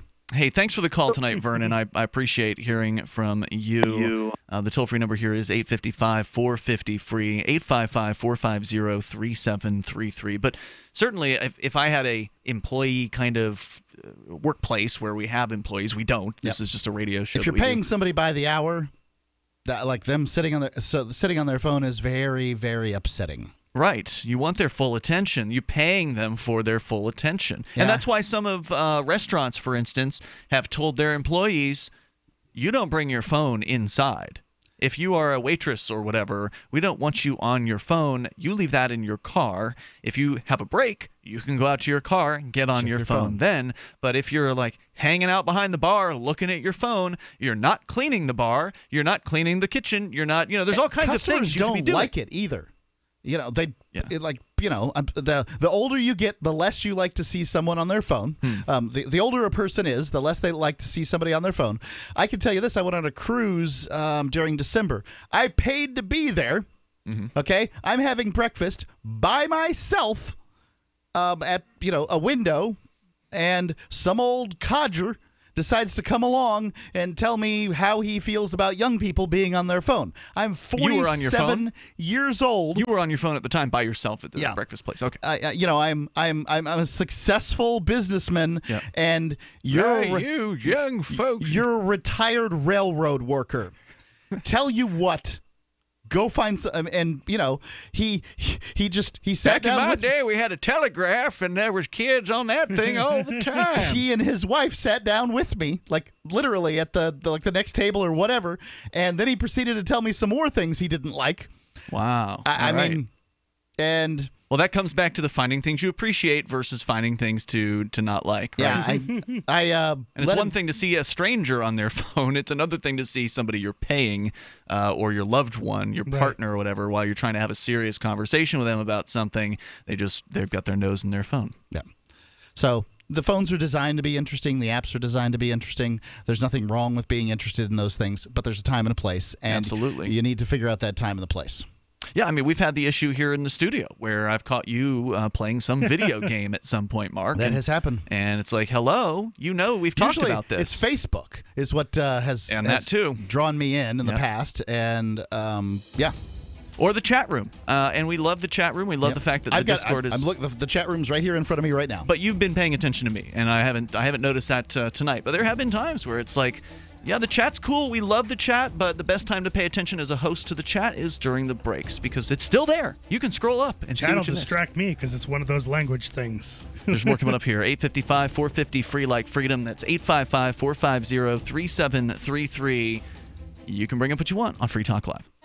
Fellow Patriots, my name is Todd Savage, founder of BlackRifleRealEstate.com. Like you, I was a prisoner of the alt-left sanctuary state until one day I chose to lead my family to freedom. Today we live on a sustainable 20-acre homestead where we shoot, hunt, garden, and homeschool our children without the tyranny of the nanny state looking over us. If you're ready to flee the city to the freedom of Idaho or Montana, our Black Rifle Real Estate team is here to help. Go to BlackRifleRealEstate.com. That's BlackRifleRealEstate.com. Water is the single most important thing your body needs, so you want to be sure it's the best for you and your family. Since 2005, thousands have depended on Berkey purified water. The Berkey Guy provides the lowest priced filtration systems in every size. For incredibly delicious water now and in an emergency, get to GoBerkey.com or call 877-886-3653. 877-886-3653. GoBerkey.com. On Free Talk Live, we're bringing people to the ideas of liberty every day. From wrestling superstars like Glenn Jacobs. You guys really are having an impact, I believe. Like I said, a lot of where I am now is due to listening to Free Talk Live. You changed my mind on some very important issues years ago. To random people tuning in on the radio. I was kind of stuck in the left-right paradigm. I heard your show by chance on a Saturday night. From there, I went on, joined the Free State Project, and become an amplifier. So, I mean, that's really the reason why I amp is because I know that if it wasn't for you guys being on as many stations as you are, I never would have found the ideas of liberty. Your amp will directly change more lives by getting Free Talk Live in front of people looking for talk radio online and on the air. When you amp Free Talk Live, you get perks like access to the AMP-only Facebook group and AMP podcast. Visit amp.freetalklive.com. This Your Family Today tip is brought to you by Lil Drums. Every bit as fun as a full-size Nestle drumstick cone and definitely cuter. Visit us at drumstick.com. Vacations are all about family time, but you don't have to leave home to have fun.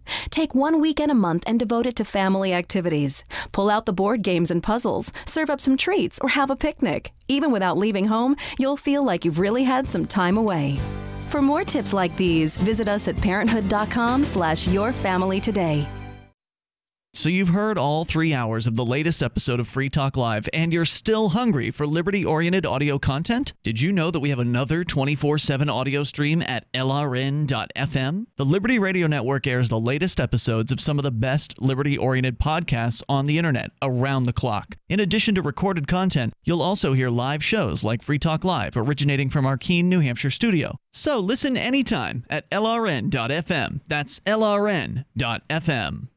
The Free State Project has reached its goal of 20,000 liberty lovers who've pledged to move to New Hampshire and get active to achieve liberty in our lifetime. Perhaps you're trying to figure out what part of New Hampshire should be your destination.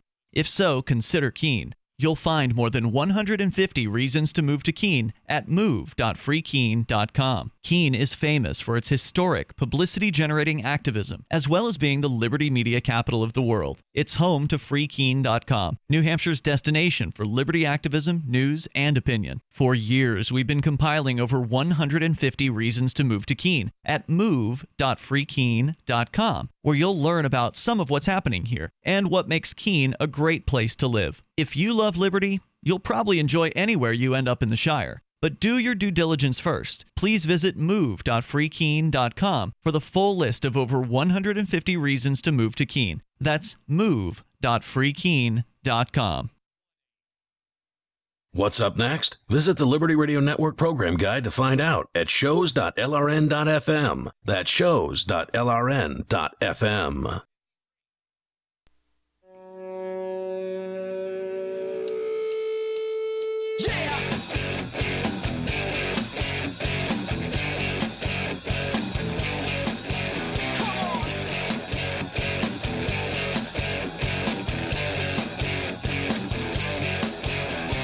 This is Free Talk Live, and of course, you can join us and take control of the airwaves. You can bring up anything that you want.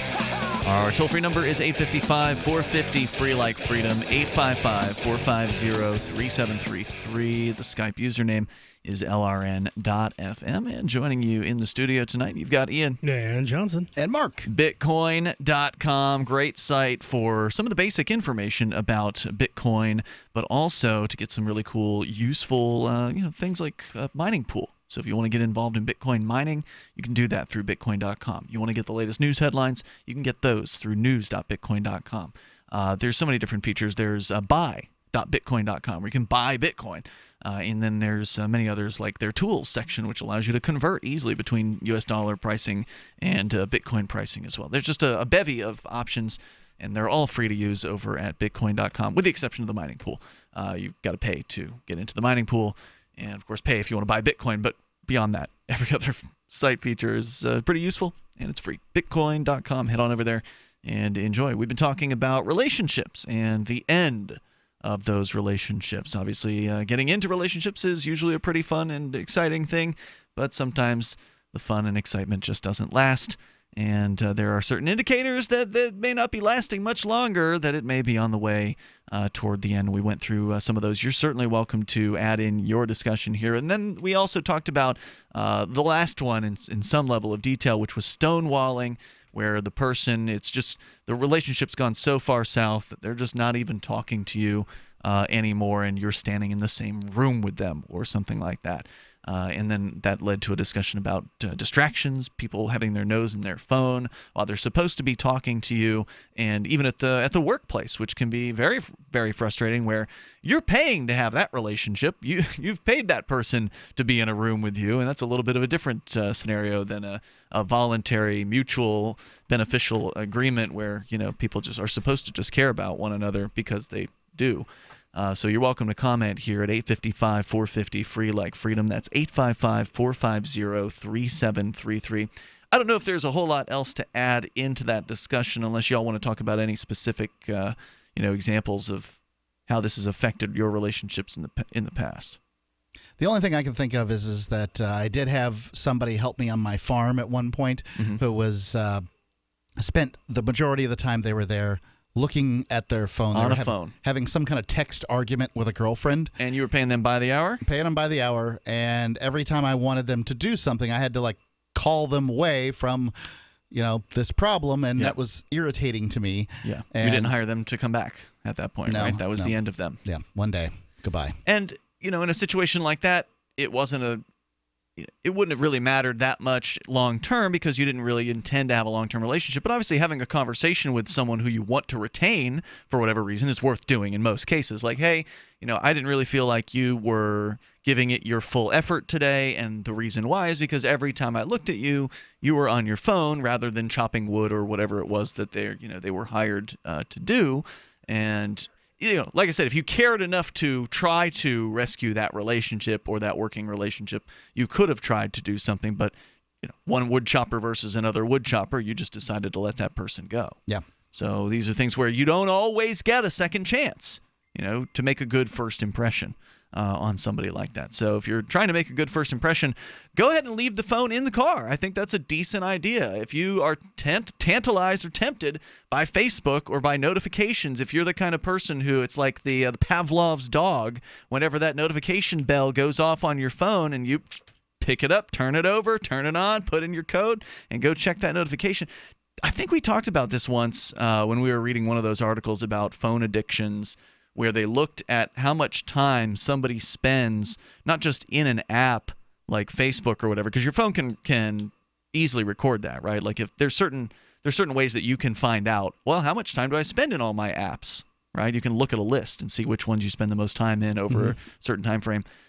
It doesn't record how much time you spend getting into the phone, right? Yeah. So if every time you get a ding from whatever messaging system, you're having to pick up the phone, turn it over. 10 seconds? Right. I mean, however many seconds it takes, that adds up over a day, especially if it's a constant interruption in the other thing that you were supposed to be doing. Because odds are good you were doing something at the time. Whether what the level of importance is, maybe you're just watching a movie, or, you're doing some sort of report for school, or you've got something that needs to get accomplished for work. There was probably something you were in the midst of when that notice came in. You had to stop that thing for however many seconds to go and check that. So the lost productivity, while the argument is, of course, these devices make us more productive in a lot of ways. And they may I believe they do. Yeah. Well, yeah, we were just talking about the very powerful calendar options and, sort of brain organization programs out there that if you put the effort into them, you can reap some rewards from that. But the other side, that blade of technology, right, the other side of that is that there's so many different time-wasting activities on these supposedly productive devices that we have. So it all comes down to the user. It comes down to the individual and their experience and their ability to have the willpower to control themselves on this. And I think we could all we've all probably had that activity that has been distracting, and we know it has. We know it's hurt us, which is one of the reasons why I quit using Facebook at the beginning of the year, is because I knew it was hurting my productivity. So I don't think it's willpower. Sort of, if you want to make a change based on willpower, you're going to fail. Like willpower What is it then? Isn't the way to change things. It's to imagine the future without whatever this problem is that you have. And if you can imagine that future and it inspires you, and you can keep that inspired thing ahead of you, this isn't about drudgery. This isn't about dragging yourself to more productivity. This is about leaping forward into a new world where you have, more control over your life, more, whatever it might be, whatever it is that is inspiring about it. You got to keep that in mind. I do agree with you there. You have to be inspired in order to find the willpower. But I'm sorry, Mark. To me, there was some absolute, overcoming of a addiction level kind of thing. I'm not claiming that there isn't. Yeah. I'm claiming that if that's all you're doing, if this is just, I'm going to overcome this, then... Well, no, you have to have an inspiration. There has to be a reason for it. Overcome. I think that's an important factor. So I agree with you that is a factor that you need, but... I think it is the key, not just a factor. Yeah, I see what you're saying, but it would have been easy enough to let myself slide back into the old habits. That overcoming of a habit still requires the ability to... You need the inspiration to decide that you're going to get rid of this way of being that you currently have. Yeah, no doubt about it. That is the key. I would agree with you that the inspiration is the key. You're not going to be able to get it from somebody else just because your girlfriend or boyfriend or whatever wants you to stop smoking cigarettes or, whatever the addiction or the problematic behavior might be. You may care about that person, but until you can find the internal inspiration for doing that, you're never going to likely accomplish that task. But even once you find the internal inspiration, you still have to stick to it. You still have to, refuse the siren's call of the notification or the cigarette or whatever, and that does take some effort in some cases. Quit smoking, part of the thing that I kept in mind is I just didn't want Jack growing up with a dad who smoked. Did you quit cold turkey? You used a shot or something, didn't you? Some sort of patch? The pill called the Chantix. Okay. The Chantix is what I used. And it was about 2009 when Obama put those taxes on cigars and roll your own and all that stuff, and I smoked cigars. And I didn't want to be sending money to the federal government that they were going to use. They said it was for some kind of child hospitalization fund, but money's fungible, okay?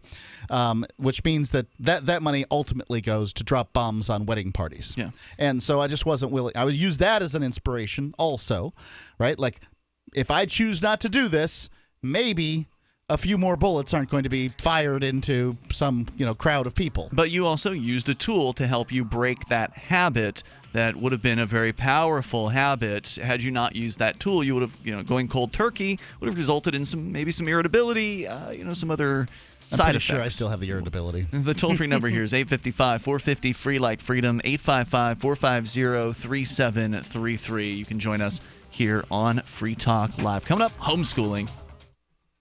The Bitcoin.com wallet is a simple and powerful, full-featured wallet that allows you to send and receive Bitcoin Cash and Bitcoin Core with anyone, anywhere in the world. It supports both single and multi-signature wallets and is available in multiple languages. Use the Bitcoin.com wallet to buy, send, store, and receive both Bitcoin Cash and Bitcoin Core. Learn more at wallet.bitcoin.com. What's more profitable, running your business or doing bookkeeping? Doing your business, of course, but you want to keep your books so that you can maximize your tax savings, right? What if I told you that there's a person that's a bookkeeper, accountant, and law school graduate that's also a hardcore libertarian? My name is Melanie Johnson, and I hate the state. I will aggressively help you to minimize your tax exposure and maximize profits, all while staying within the law. Melanie's your best choice for your taxes and bookkeeping needs. Go to tax.freetalklive.com and check out our website, tax.freetalklive.com. This is Dan Pilla. Do you owe the IRS money you can't pay? Are tax debts crippling you? I've defended people from the IRS for over 30 years. I've helped thousands, and I can help you too. I wrote the book on IRS settlement, and I'm telling you, there's no such thing as a hopeless case. Call 800-34-NO-TAX to finally get free of IRS debt. With the IRS's new programs, there's never been a better time to solve your problem. Call 800-34-NO-TAX. That's 800-34-NO-TAX, or my website, danpilla.com. Would it be okay if you had 2 paychecks instead of 1? I'm pharmacist Keith. Dr. Wallach, the Dead Doctors Don't Lie guy, and myself want to show you how to get an extra paycheck every month, creating an extra income that will last for years to come by joining Dr. Wallach's crusade, spreading his message of better health. To learn more, visit radio.recordedvideo.com. That's radio.recordedvideo.com, radio.recordedvideo.com, or call 866-257-3105 for a recorded message. This is Michael Dean from the Freedom Fiends. I've run websites since 1996 and have used over a dozen web hosts in that time. AgristHosting.com is the only one that hasn't broken my heart. Agrist Hosting's uptime and service is stellar, and their DDoS mitigation is the best I've seen. That's important because if you tell the truth in this world, you'll ruffle feathers. And some people will try dirty tricks to silence your voice. No matter what the haters hit us with, Agrist Hosting keeps our websites online. If you have a mission-critical commercial presence or a world-changing activism site, you cannot tolerate any skullduggery.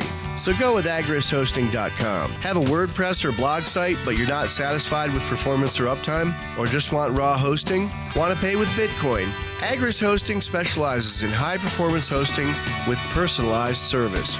Go to agristhosting.com and click on the button that says Get Hosted. That's agristhosting.com. LRN.FM is proud to announce our official listening apps for Android and iOS devices. Now you can easily tune into our streams anywhere, anytime on your smartphone or tablet. Just visit apps.lrn.fm or search for lrn.fm in the Android or Apple app stores. Please download, rate us 5 stars, then share the link on your social media and let your friends and family know how you're listening to lrn.fm. Download it now, free at apps.lrn.fm. What do you shop for that you could otherwise buy at Amazon? Pretty much everything, right? Amazon has competitive pricing and they deliver, and that's a big plus. If you could plan ahead in your shopping, would you be interested in saving up to 33%? There's a catch. You have to do your shopping in Bitcoin. But imagine those savings. It's like a huge raise. All you have to do is go to saveitpurse.com. We've saved thousands, and you can too. Plan ahead and save. Saveitpurse.com. If you enjoy LRN.FM, please contribute to your favorite shows via their websites and become an amplifier at amp.lrn.fm. That's amp.lrn.fm.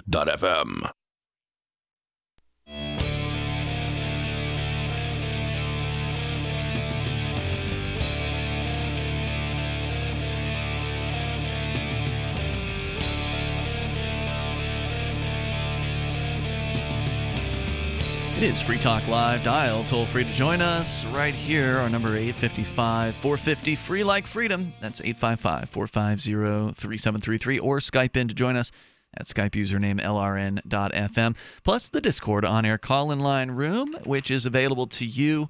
It is there now. It is empty, which means you can hop right on in there and we'll jump in and you'll be on the air with us. And it'll sound almost like you're in the studio with us as long as you've got a semi-decent microphone where you're at. And in fact, our Discord chat is a way for you to interact with other Free Talk Live listeners. It is free. It's relatively new. We started it back in early January, so I think we're in our fourth full month of the Discord chat, and I think it's gone very well. We've got over 600 members on the Discord. There are a few hundred every week that are generally kind of seen, that have come back, and I think that's great. There's people in there every single night during the show, sometimes before and after as well. So often. So you can go there and get interactive with some of the hosts. In fact, sometimes, like if we screw something up on the podcast at night, frequently somebody will report it in one of the Discord chats, and that's how I see it. I used to go on Facebook and get that information, but now people can reach me more directly through the Discord. So head on over to discord.lrn.fm. It's basically a voice and text chat system. There are voice rooms, there are text rooms, and you can hang out in one or both of those things. So check it out. It's free. discord.lrn.fm. As we continue here, Mark, you had a story you wanted to share with us about homeschooling under threat. Now, I'm not sure where homeschooling is under threat. I'm going to guess it's California or one of those kind of places. Or maybe this is nationwide. I know nothing. Fill me in. Where's the story from? Yeah, it's coming from fee.org, and I think that Carrie McDonald would probably be better than I in filling you in. Hard-won homeschooling freedoms are under threat and must be defended. Homeschoolers have it easy. Many of us were in diapers when, in 1977, educator John Holt created Growing Without Schooling, the first newsletter to connect and encourage homeschooling families. Holt and other social reformers provided the support and facilitated the networks that would ultimately lead to homeschooling becoming legally recognized in all U.S. states by 1993. I sometimes wonder about the courage it took those early homeschooling parents to remove their children from school before it was fully legal, to chart an alternative education path for their children when they were often the only ones on the road. That's what it takes. It takes the people who are willing to stand up for the freedoms they should have, even if they don't have them, to be able to take those risks. And for people taking risks with their children, that is a extra level of risk that most people aren't willing to take because they know the government can come in and snatch their kids from them, and they're very scared of that happening. Yeah, and I have actually met some of these homeschoolers from back in the day, and the originals. These people that she's talking about here, and I always thank them. Thank you for what you did. Yeah. Because I look them right in the eye when I did, and I don't think people do that very often. Because these folks really did face the slings and arrows back in the day. It's not the personality. So many of us have this personality type where it's like, well, let's go ask the government if it's okay if we do this thing. Well, yeah, bad idea. Usually the answer is no. Yeah, the government bureaucrats absolutely told them no back in the 70s and 80s when they asked if homeschooling was acceptable. Can I take my kid out and school them myself? No. I mean, that would have been the answer. No, you can't. And now they kind of have to begrudgingly say, okay. Yeah. But you shouldn't be asking these people in the first place. Right, because they're your kids, and you should not have to ask anyone. These permission. are your public servants too, or at least that's what you're told. Yeah. Going on here.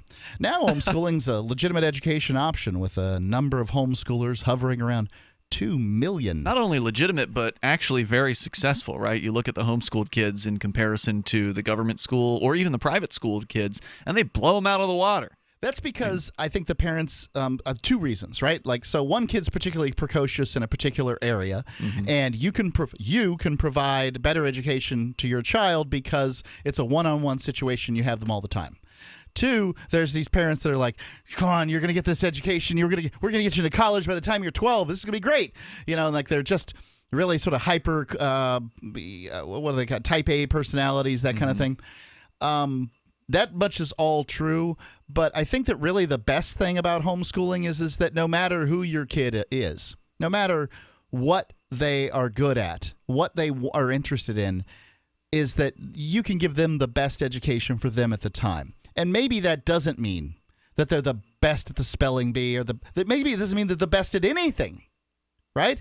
That doesn't really matter, because the public school is chock full of mediocre kids, and no one holds public schools responsible. I don't want homeschooling to be judged by its best, because homeschooling is the best form of education. I mean, be serious. The only thing that they've got out there is, well, what about socialization? What do you mean by socialization? You want my kid getting beat up in the hallway? Because really that seems to be, well, teen pregnancy. How are they going to deal with people they don't like? How do you deal with people you don't like? I mean, really. Well, in real life, you can go away from them, but in school, you're forced to be with them. If I'm at work, forced to be if I'm in a social situation with somebody I don't like, I'm either going to move to the other side of the room, or I'm going to leave that event. Yep. If I'm in a, if I'm out, like at a store or something with somebody I don't like, I'm either going to go to a different location. Yep. I'm going to report it to the manager. Or I'm going to leave. If I'm at work with somebody I don't like, and I'm an employee, then they're an employee, then that's my boss's fault, my boss's issue to solve. A quick answer to that. How are they going to deal with people they don't like? Well, let me ask you a question. How many homeschooled kids are you aware of that have gone on a rampage, shooting up their classmates?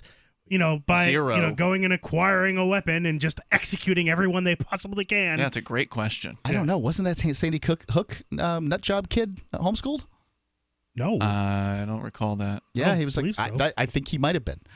Nonetheless, I mean, look, homeschool kids are nuts too. Sometimes they've got. So really, the best place for your nutty kid is not in school. It's going to be homeschooled, and some of them are going to. I don't want the yardstick for homeschooling to be different than it is for other forms of education. I would find that to be that it's just not fair to the parents.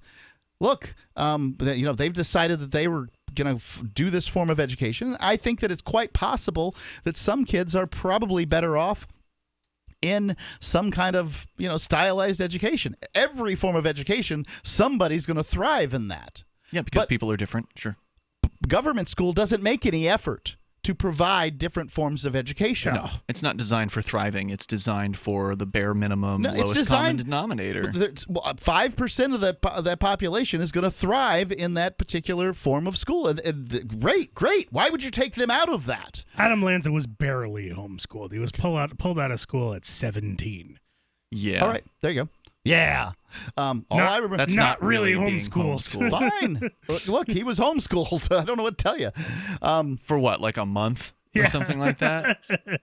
The people that don't like homeschooling are going to use that as an example. After his family got divorced, and so that's why she decided to pull him out of school to, take care of him or something, to do something. And that really doesn't count as being homeschooled. So there are more than 2 million. I think you'd probably have to spend at least a third, if not half, of your schooling time for me to consider you legit homeschooled. Let me go on here. With expanding numbers come increased diversity of families of all races, classes, religions, ethnicities, ideologies, and academic philosophies, tailoring homeschooling to their distinct needs and lifestyles. For example, the number of African Americans choosing to homeschool continues to accelerate. For good reason, the government provides them with the very worst of educations. In some African American communities, the numbers of people who graduate, I'm not talking about those that drop out, the graduates who are functionally illiterate as high as 40%. Now, you've been around some of these homeschool groups, right? Like you've known other parents, you go to the socialization events, things like that with Jack, your son. Jack goes to one at least weekly. Do you get the feel that there's a bunch of evangelical Christians who are doing this? Because that's the way it's sort of always portrayed. Like that's the likely group to homeschool. Is it still that way? Thanks for asking. So every time in both Keene and Sarasota, where we generally are dealing with these situations, Laura has contacted homeschool groups when we've been in different places for a week or something, and then she'll find some people to hang out with. There's usually 2 or more groups, and they're very clear. They make it abundantly clear what it is they're about, because these groups, they understand that there are people who are consuming different types of homeschooling, and they want to provide the best service to those people. And they know that you're not going to help if you're in the wrong group. You're not helping the people who are in bringing an group. atheist in the midst of the Christian group. So are you saying this of those 2 groups, one is a Christian and the other is not, or like that in Keene that's definitely the case, and in Sarasota there's even more fracture. It's a larger area. Yeah. All right, more coming up here in moments. Your calls, your thoughts. The toll-free number here 855-450-FREE. There's more on homeschooling and it being under attack. We'll find out what that's all about coming up here in Hour 3 on the way. You can join us on the radio. This is Free Talk Live.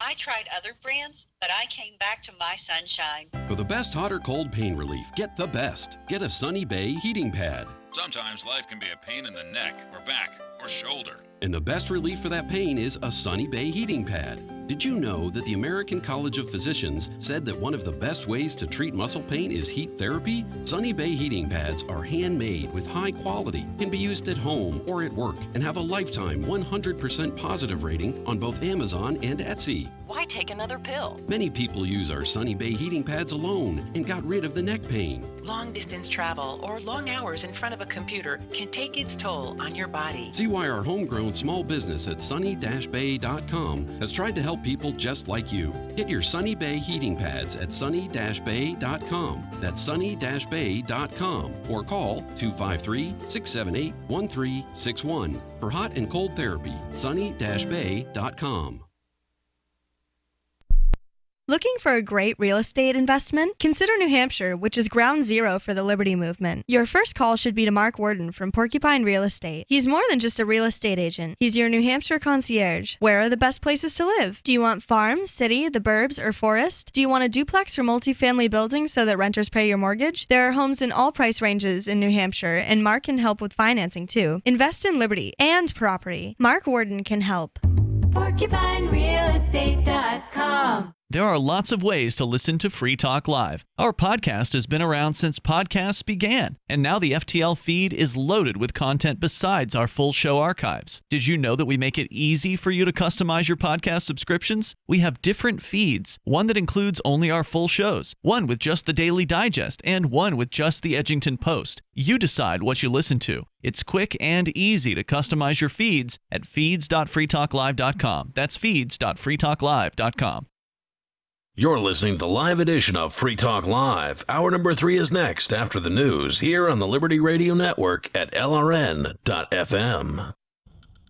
From Keene in the Shire, the Liberty Media capital of the world, this is Daryl W. Perry, host of FPP Radio News for Tuesday, May 1st, 2018. Silver is trading at $16.28 per ounce. Gold is valued at $1,307 per ounce. Zencash is trading at $37, and the average price of Bitcoin is $8,928.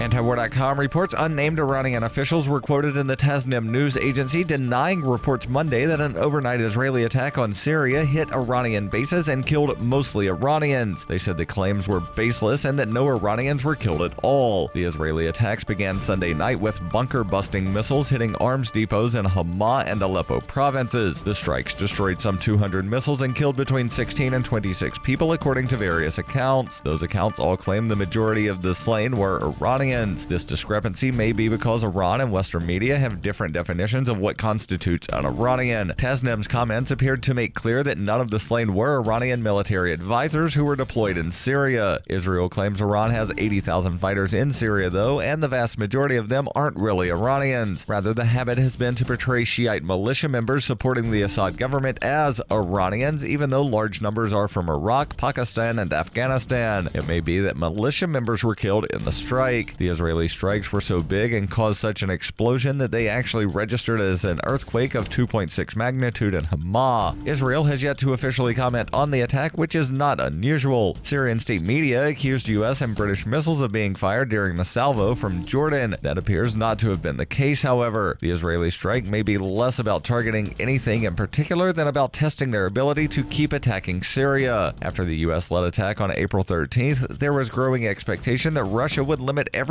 ability to strike Syria, including Israel's. Israeli Defense Minister Avigdor Lieberman said over the weekend that freedom of action in attacking Syria was vital to Israel and that it would be maintained at any cost. This attack may amount to Israel attacking just to see what reaction, if any, they get from Russia. Russia is in the process of delivering S-300 missiles to Syria, which will greatly enhance their air defense capabilities. In addition to testing reaction, Israel may be also hitting a site they believe will be harder to hit when the S-300s arrive.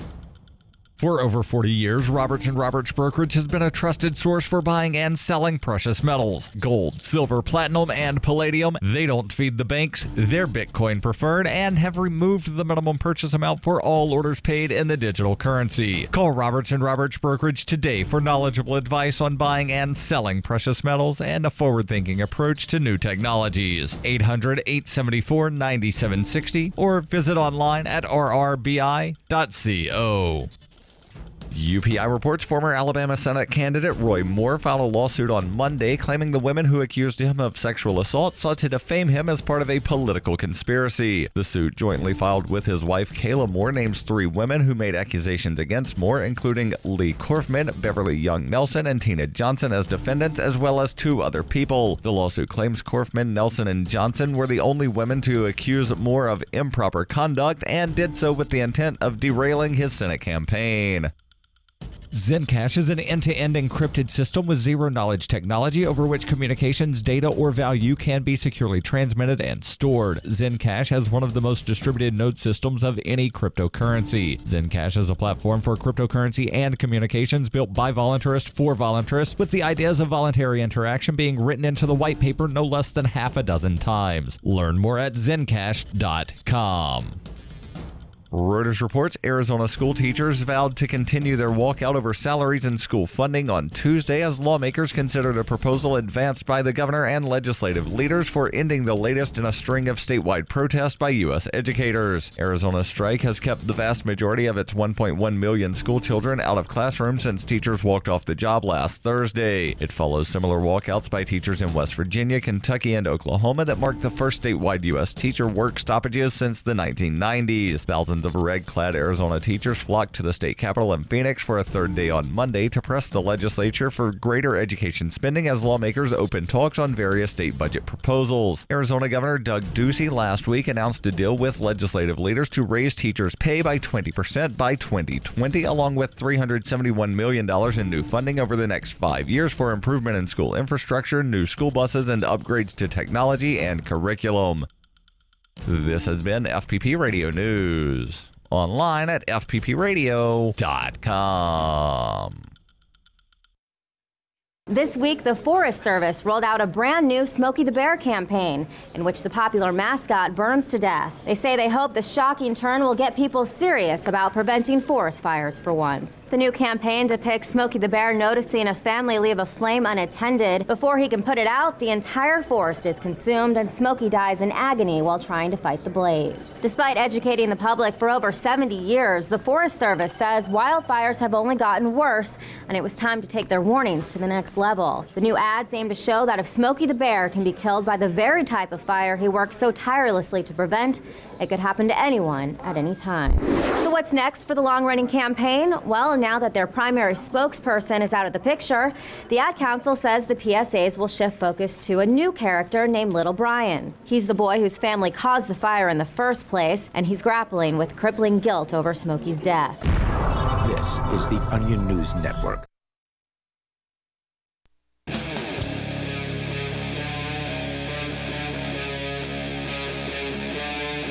Free Talk Live.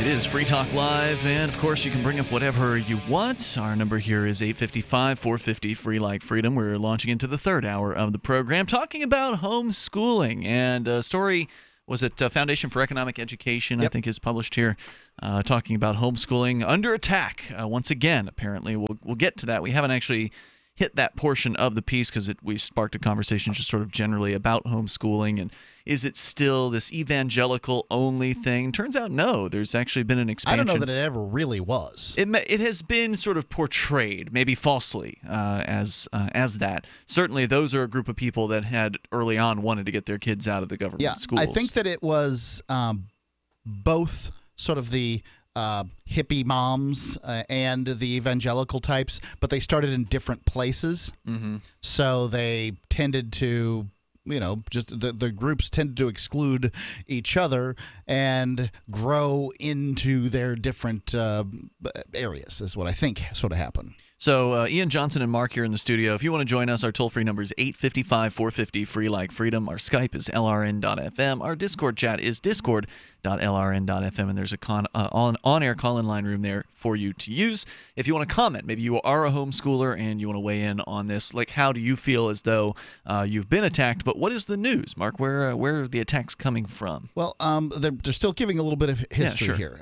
So first, they point out that African Americans are choosing homeschooling. It continues to accelerate, often propelled by concerns of institutional racism in schools. Not to mention the crappy quality of the government schools. I think that's what they're trying to say. Muslim Americans are reported to be one of the fastest growing homeschooling demographics, as homeschooling has become widely accepted and more reflective of our pluralistic society. Is easy to become complacent. Most of us no longer worry about truancy officers knocking on doors or wondering where we will need to move to find our next community more accepting of family-centered education. We happily play outside on a spring weekday morning without fear of a passerby who will worry about our children who aren't in school. We choose from a vast assortment of pedagogical approaches, selecting styles that best suit the needs of our children. We sort of changed the way we were doing things with our son, homeschooling, and it's still homeschooling. Mm-hmm. It's just because we changed up things a little bit, it's still homeschooling. How did you change it?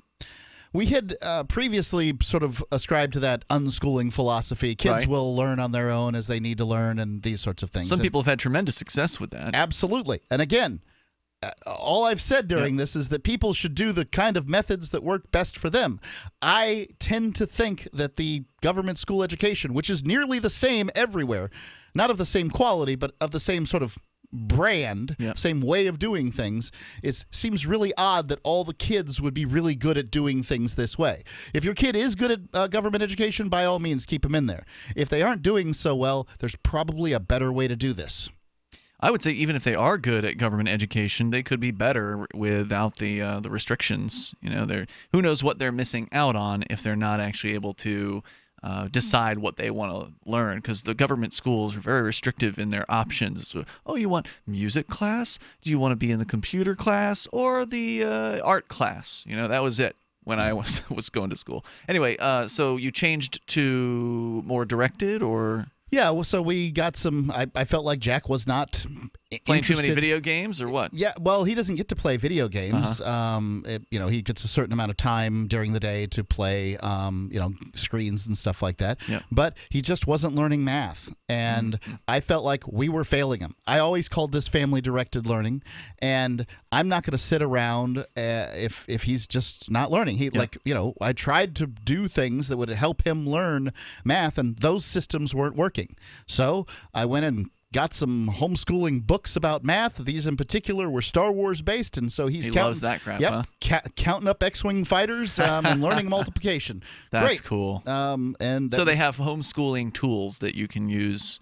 That's great. Right, and I would like to point out is that they're not spending much time marrying Star Wars and education in your government school, but this is easy. These are workbooks that don't cost the $5, for God's sake. And how long does one last? One workbook? It's about probably 120, 180 pages. Okay. So as long as you needed to go through all that, yeah. It's they're basically broken out by grade. Mm-hmm. Remember, when you were in second grade, you didn't spend second grade doing math. You spent 20 minutes per day working on math or whatever that might be. So yeah, we do the same, and that it works. So you and your wife are more involved in choosing a curriculum for him and setting expectations now. Is the idea? Okay. And that's working. Okay. And there's other areas we don't have to. When it comes to reading, we don't have to.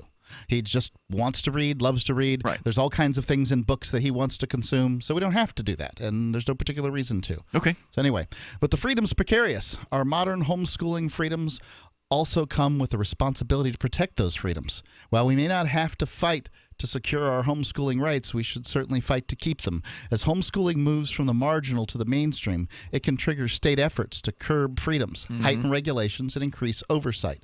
We are seeing this effort mount in New Hampshire? Pick a state.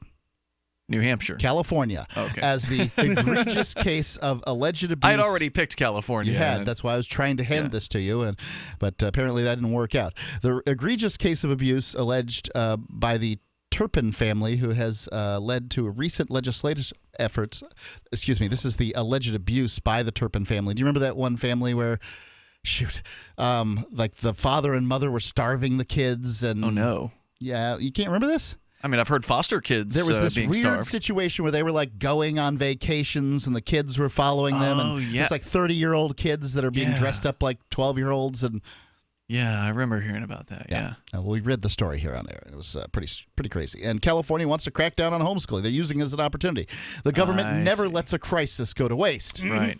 Now, in New Hampshire, things are pretty good from what I understand for homeschoolers. Pretty good. And they've gotten a little bit better in recent years. Is that right? There's been things passed, along the way. In New Hampshire, it's one of those situations where, it can be better and worse. I've never asked the state of New Hampshire for any permission when it comes to educating my child. Yeah. But my child has never been in one of their schools. They've never had their claws sunk in to feel like they lost something. How often are the tests for that sort of thing? So they don't do that in New Hampshire. Okay. That's interesting. But they do have this sort of, you're supposed to write down a lesson plan. You aren't required to give it to anyone. You're just required to have it.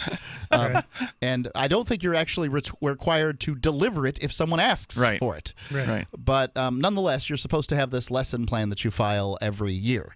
With yourself. Yes, that's correct. Okay.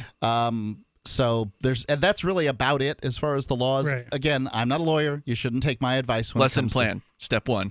Learn. Yeah, learn things. Signed. Yeah. Mark Edge. Yeah, dated. I don't do that. Yeah.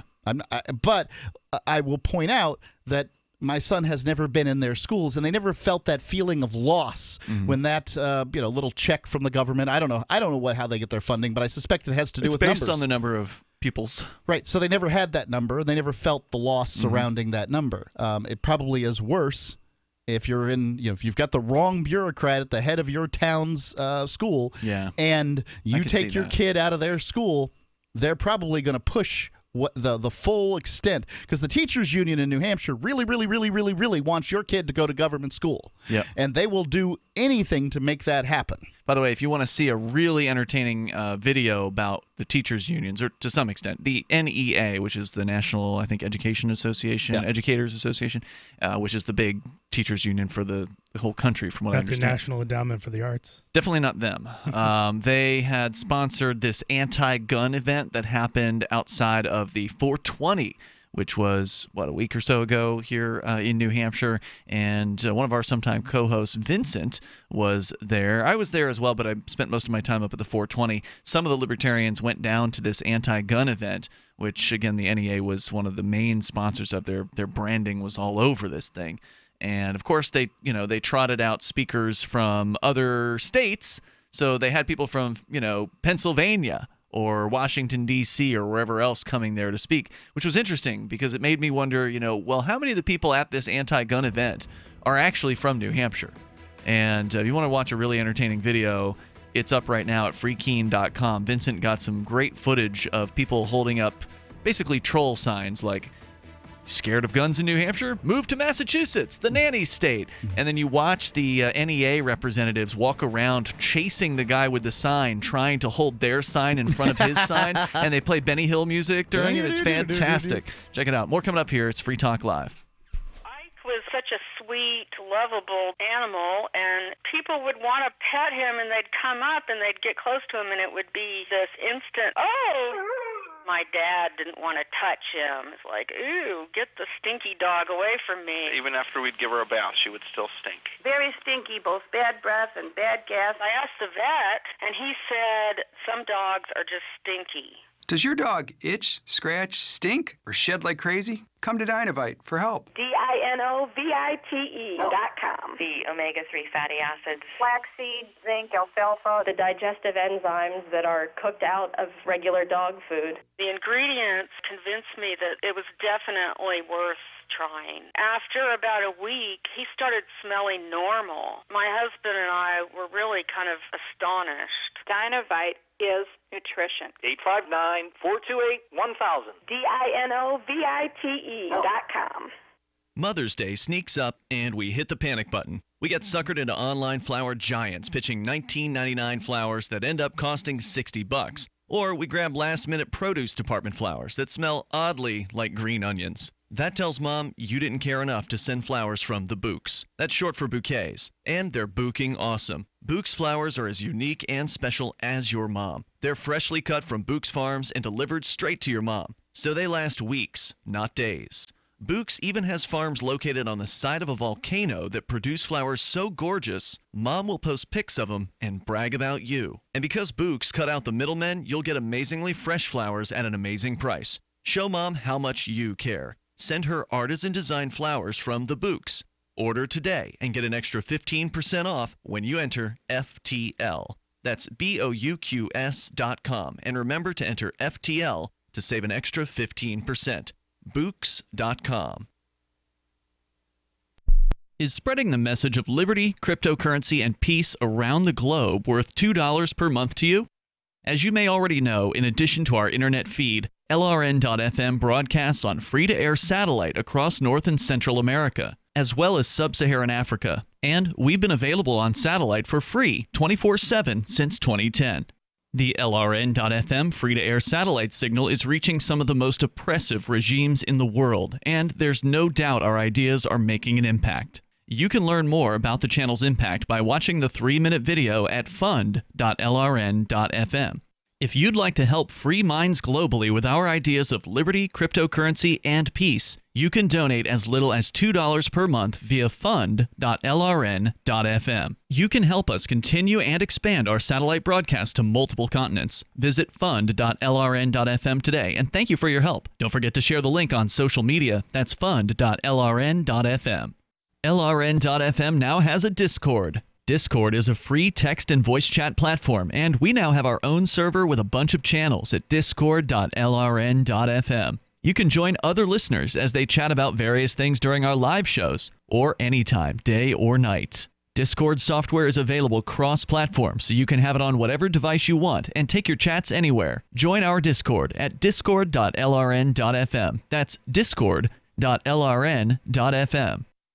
Are you tired of governments murdering people around the world? Stop using their money. There is an alternative. Bitcoin is a stateless, free market, non-political currency. Bitcoin cannot be inflated or controlled by any government. By using their money, you are helping the state. Stop doing it. You have an incredible alternative available now. Learn it, use it, spread it. Get started with Bitcoin at bitcoin.com. That's bitcoin.com.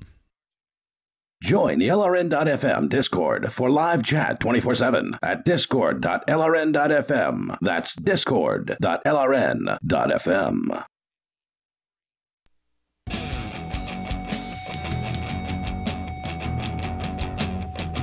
This is Free Talk Live. You can bring up whatever you want here. The toll-free number is 855-450-FREE like freedom. That's 855-450-3733. The Skype username is LRN.FM. Also, our Discord on-air call-in line room. Go to discord.lrn.fm. You can hop on in there, get on the air with us, or again, call in toll-free at 855-450-FREE. That's 855-450-3733. You know, raising you wasn't all Skittles and unicorns, but you turned out pretty awesome thanks to your mom. Look, Mother's Day's coming. It's her big day. Mom's Day is Bouquets Day. Bouquets, that's short for bouquets, and these flowers are bouquing awesome. Moms don't want online sweatshop flowers that wilt in 2 days. Your mom deserves flowers from the Bouquets. Bouquets flowers are as unique and special as your mom. They're freshly cut from Bouquets farms and delivered straight to your mom, so they last weeks, not days. Bouquets even has farms located on the side of a volcano that produce flowers so gorgeous, Mom will post pics of them and brag about you. And because Bouquets cut out the middlemen, you'll get amazingly fresh flowers at an amazing price. You can show Mom how much you care and send her artisan-designed flowers from the Bouquets. Order today, get an extra 15% off when you enter code FTL. That's BOUQS.com. Remember, code FTL. To get that 15% off over at Bouquets.com. Yeah, they've it's a great arrangement that we've got it sitting at our house right now. I saw it. It's pretty. Yeah, no doubt. You know, flowers are nice. There's a lot of cool ones. I was actually on the site last night looking through their inventory. I would also ask you this: if you're going to get something for Mom for Mother's Day, please consider flowers from Bouquets. Bouquets has made a very large commitment to Free Talk Live, and we hope to deliver. Just as large for them. BOUQS.com. Bouquets.com with code FTL. All right. So, Mark, you were telling us about the homeschool under attack in California. Right. Again. This isn't the first time it's been under attack in California. It seems like one of the worst places to be doing homeschooling. It also seems like one of the worst places to do free-range kids, where you like let your kids grow up and not have to have a mom or a dad hovering over them at all times. California is one of those states where you hear stories about people getting arrested for their kids being at the park by themselves. Current proposed legislation aims to rein in homeschooling families and require government monitoring, including forming an advisory committee to investigate and potentially reform homeschooling. And that sounds really bad. Yeah, as NPR reports, that could be anything from home inspections. Yeah, so much for the whole Fourth and Fifth Privacy. Amendments. If you you want to educate your own kids? Well, we're just going to take a look at your house. Sorry, we're gonna have to come in here. That's so creepy. Yeah, credentialing teachers as to setting specific curriculums. So, that means that parents would have to be credentialized by the state. The organization that fails every year in, educating children now wants to credentialize parents who are far more successful in educating their kids. It makes no sense. And I'm sure those credentials wouldn't come for free either. Yeah, you got to go apply and jump through whatever arbitrary hoops they've set up for you. If you want to know if this is a good idea, let's poll prisoners and find out what percentage of them versus the standard population went to government school. I would say that the chances are very, very high that you're reaching, near 98+% of prisoners are government school educated, and this just shows the level of failure that you're talking about here. So the credentialization is them trying to make parents more like their system, their teachers. Oh, Right. I'm sorry. Their bad, failing system. We're sorry, Mr. Edge. We appreciate you putting your application for this year's credentialization or credentials we hand out. We're just not going to be able to give it to you. You didn't pass our test. I'm sorry, but you are just too critical of the government, and so therefore we can't be having you give that information Sounds to your like they're kids. just going to drive people out of the state. I mean, California Good. really loves. They're so big. They're so big. It's a massive government there, yeah, for sure. And they're also very lefty and very, controlling in that way. There's plenty of Republican districts in California. It's just that they're, not particularly populated. They have no sway.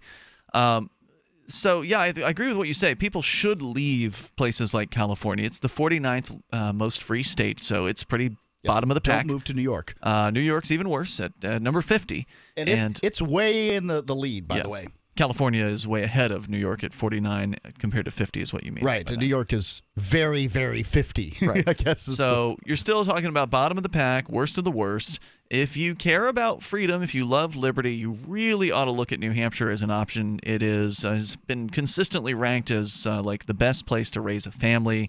The crime rates here very low, and the homeschooling is much, much, much far better as far as freedoms are concerned than many other states, especially places like California. So if liberty is of value to you, including the liberty to homeschool, I can tell you that in the state house, whenever there's some sort of proposal from some statist, because it's not a perfect place, there's somebody out there likely in the government who wants to control you, but they don't ever get any traction with homeschool because the homeschoolers here are very active, and every bill has to get a public hearing. So in New Hampshire, unlike other states where apparently, political games get played and some bills get public hearings, but other ones just, go into whatever committee and then they don't get heard publicly and they get voted on, and that's the end of that. Here, every single bill has to be heard, which means that any bill that proposes to regulate homeschoolers has to be publicly heard, which means the homeschoolers, they're home, so they can go. They go to the State House in large numbers. Oh, yeah. And they turn out and say, we don't want this. And all of those state representatives, of course, we've got 400 state reps in New Hampshire. These are people who are literally your neighbors because of we only have 1.3 something million people. You do the division, it comes out to around 3,000 some per legislative district. These are literally your neighbors. They don't want to upset their neighbors about this issue. And they get shot down. I mean, these homeschooling regulations just get shot down time and time again, thanks to these sort of activist homeschoolers. They might not come out on any other issues, but they sure do come out on that one issue. So you've got a lot of backup in a place like New Hampshire. So by moving to New Hampshire, you're instantly more free in the way of homeschooling and in other ways. But you've also got that core community. From California. There are states that are freer than New Hampshire when it comes to homeschooling, but they're not freer in aggregate. New Hampshire's the freest state in the union. Correct. In a pretty unfree place. Yeah. And if you want to see more freedom in this area, then again, it makes sense to bring your efforts together in one place. And this is a good place to do that. Anyway, go ahead with the story. Yeah, the story's pretty much wrapped up. Now it's going on to suggest that you... So the proposal is we're going to credential homeschoolers in order to stop these psychopaths who at one point did something awful to their kids. Do home inspections, credentializing, setting specific curriculums, those sorts of things. Total control, basically. To reform. An advisory committee that then investigates. It's all disturbing stuff and isn't going to go particularly well. I wonder who the advisory committee is going to be populated by. I'll bet you it's not going to be homeschoolers. Indeed. Our toll-free number, if you want to join us here, 855-450-FREE like freedom. On the way here tonight, since we're talking about kids, there's this story, Alfie Evans, which we have not yet talked about on Free Talk Live. I saw the headlines and I thought, oh, this is an update on that story we talked about a year ago where that kid's dead too. The British government was not allowing a child to actually be worked on. There was some sort of issue with some child, and they were willing to send him, or his parents had raised money to send him over to the United States to have it done, and the government of the UK refused to allow it, and that child died. For whatever reason, I figured this was the same story. No, it's happening again, or has happened again. We'll tell you about it coming up. Hunters, anglers, campers, and survivalists. Get back to nature. Expand your horizons with the highest quality, most versatile, unique slingshots and sling bows on the market at slingbow.com. Sling bow products are compact and models start from just $17.98. They're perfect for your bug out bag or storing in your vehicle. Give yourself and your loved ones the excitement and tradition of sling bow. A new frontier in archery and truly modern twist on this primitive survival tool. Feel the thrill only at slingbow.com. Healthcare reform is confusing. With the loss of the Obamacare mandate, those needing help can now choose an affordable alternative. By joining Liberty HealthShare, you're part of a community of health-conscious Americans all over the country who control their own healthcare costs and choices. Liberty HealthShare is not insurance. It is an association of self-pay patients who unite with like-minded people to share the cost of their medical needs. Neighbor helping neighbor. Learn more now by going to libertyoncall.org. That's libertyoncall.org.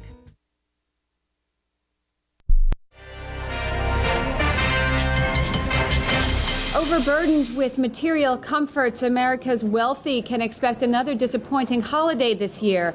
As Brian Scott tells us, the rich will simply be buying too many things to experience the true meaning of Christmas. All across the country, those at the top of the economic ladder are denied a privilege that the poorest of the poor take for granted. Rather than fall victim to the rampant consumerism that seems to increase each year, the poor find meaningful joy in simple Christmas traditions, like singing carols to keep warm and hugging relatives who have not yet died. At stores like these, the spiritually bereft must scramble for popular holiday toys in a vain attempt to duplicate the Christmastime happiness that the impoverished enjoy. Poor people are grateful for just a roof over their heads or something to eat. My wife and I are both lawyers, so that's not enough for us. Certainly hope poor people don't take what they don't have for granted. This is the Onion News Network.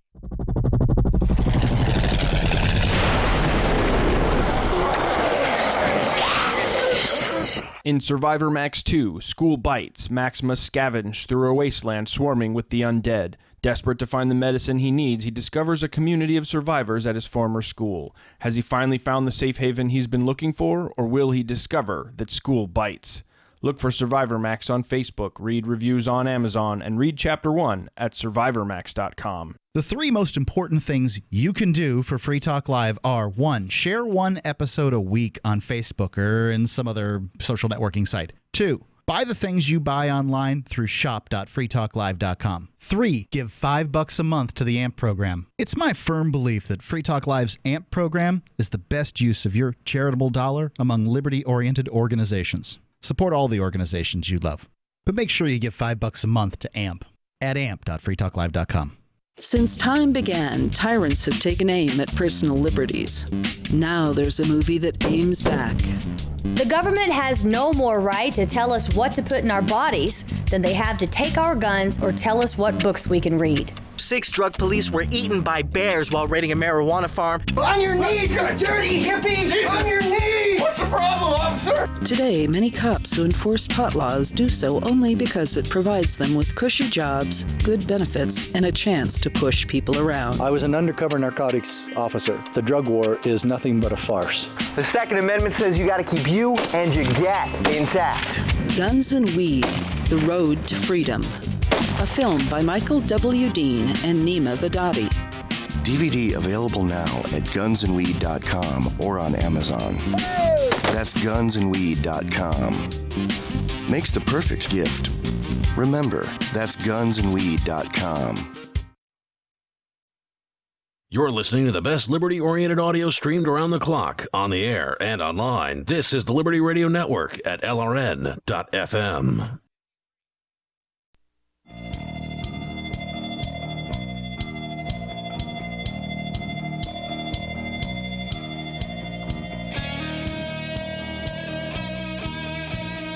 This is Free Talk Live. We'll take your calls about whatever you want to discuss. If you dial in here, the toll-free number is 855-450, free like freedom. That's 855-450-3733. Our Skype username, LRN.FM, if you want to call in there. Also, there's our Discord chat, which you can jump into the Discord on-air call-in line room at discord.lrn.fm. Once again, that's discord.lrn.fm. Coming up here, you can bring up anything you want. We've got this Alfie Evans story, another horrifying case of government run healthcare. That's right, single payer, one size fits all. And we'll see how well it fits this young person, 23-month-old boy. But first, I want to tell you about $6 shirts because they've got a tremendously large selection of some great T-shirts. Very witty, very clever, fun stuff. Great pop culture kind of icons, movie-related, video game-related. They've got sports-related. You name it. They've got all kinds of categories over there. $6shirts.com. That's the number, $6shirts.com. And the folks running the site, they're libertarians. In fact, I believe the founder is a Free Talk Live listener.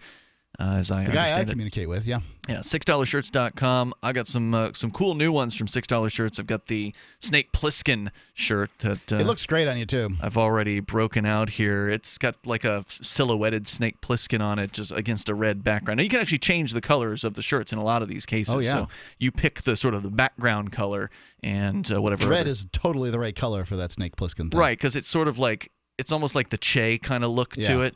Yeah. Anyway, $6shirts.com. Snake Plissken's so much better than Che. It's way cooler, yeah. Code FTL, get you 10% off the already very, very affordable prices at $6 shirts, and they do accept Bitcoin. Code FTL, like Free Talk Live, again for 10% off at $6shirts.com. So here's a story from the BBC about Alfie Evans, and I don't know if this is... I have not looked at this source. Mark, you provided this story to me. Of course, this is coming from the BBC, and they're the government's news outlet in the UK. So we'll see what kind of a spin this particular story has. Sort of like when you're reporting on Russia, you don't want to use RT as the news source. I feel like the same way about the UK, but here it is. It was either that or American agencies, and I don't trust them either. The tragic case of a 23-month-old boy who has died after spending more than a year in a hospital has attracted widespread media attention. Alfie Evans' parents have been fighting to take their toddler to Rome for further treatment, but a court has ruled his life support could be turned off several days ago. Here's how the story unfolded. He was born to his parents, Tom and Kate from Bootle in Merseyside in May of 2016. He was admitted to Alder Hey Children's Hospital in Liverpool in December of 2016 after suffering seizures and has been a patient there ever since. Doctors diagnosed a degenerative neurological condition, which they have not been able to identify definitively. That's really disturbing. Alfie's parents in the hospital clashed over what should happen to Alfie, who had been in a semi-vegetative state for more than a year. His parents said they wanted to fly him into a hospital in Italy, but this was blocked by the hospital, the Children's Hospital, which said that continuing treatment was, quote, not in Alfie's best interests. So the hospital is deciding what these parents can do with their own child. And deciding that death is in the child's best interest. Alder Hey Children's Hospital, the NHS Foundation Trust, went to the High Court to seek a declaration that, quote, continued ventilator support is not in Alfie's best interests, and in the circumstances, it is not lawful that such treatment continue, unquote. But the kid continued to breathe after he was taken off the ventilator for days. Had to starve him to death. Justice Hayden began overseeing the case in December. Alder Hey said scans showed catastrophic degradation of his brain tissue and that further treatment was not only futile, but also unkind and inhumane. But his parents disagreed and wanted permission, as a parent would likely do, wanted permission to fly him to the Bambino Gesù Hospital in Rome in the hope of prolonging his life. The Italian hospital, which has links to the Vatican, suggested operations to help Alfie breathe and keep him alive for an undefined period. The judge said he'd make a decision on what was best for Alfie if an agreement was not reached. One of the dilemmas in his case is whether doctors are the right people to determine if withdrawing life support treatment is in the best interests of a terminally ill child. And one thing's for sure, the doctors in a government-run healthcare situation also are determining what's in the best interests of their system. Is it in the best interest for their budget to continue treatment? Right. Well, they have finite resources, and with those finite resources, they need to, you got to decide who you're going to treat and who you're not. And I get that Alfie's taking up a room, taking up a lot of money, and taking up all those other things. Yep. That's not really, to me, what's at issue here. What's at issue is that the Pope was going to fly Alfie out, and they put an army of cops to keep him from being taken away. The state claimed these people's child, and they took him away. Yeah. You don't And that's once you allow that to happen, then every government has the right to do this. And this is what all governments believe.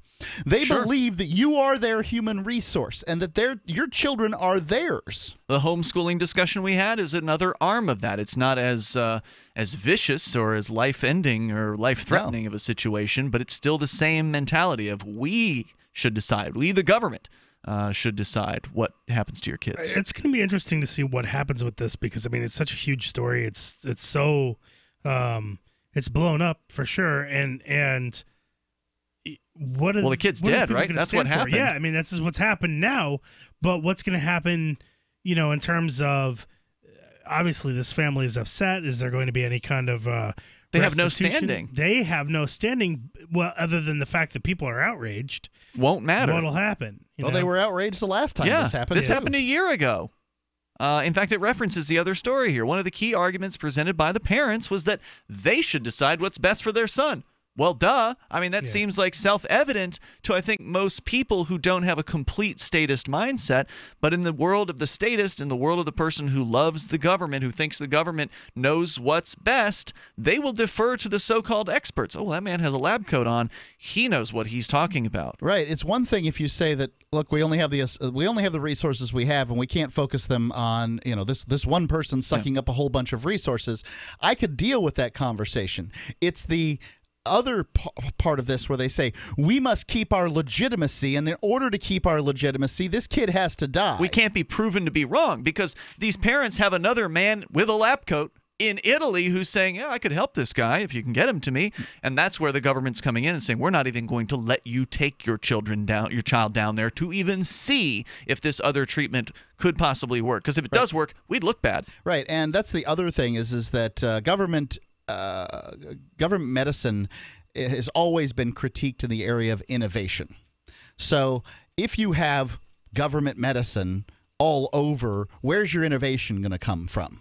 Well, you're only going to get the innovation that the government wants you to have. Yeah. And the government's going to do the conservative thing as it always does, and it's going to continue to do the things that that it knows how to do. Innovation comes from the marketplace. That's true. Like, innovation comes from the marketplace. Hey, you socialists listening to me right now, you're wrong. Innovation comes from the marketplace. 855-450-3733. Well, that's because the only reason that state organizations even have any innovation in medicine is because there is still a somewhat free market in medicine that innovation's being done in. Just barely. But you see what happened right here when innovation was, like, the opportunity for experimental medicine was given by an organization in Italy. They marched out their troops and they said, we'll kill you if you try to take this kid. Yeah, because that's what happens when you try to go against what the police want. If that father had tried to take his son out of there, they would have manhandled him, taken him to the ground. And if he would have then been upset about that and tried to come back with a weapon in order to defend himself, defend his child, the one thing from an evolutionary standpoint that he was born to do, he was born to protect that child from forces that would harm it. If he attempted to do what his evolutionary imperative was, they would have ultimately killed him. They sure would. Because that's what they have to do to protect. Well, they've got paychecks, for God's sake. We've got Western civilization would crumble if we didn't kill this man.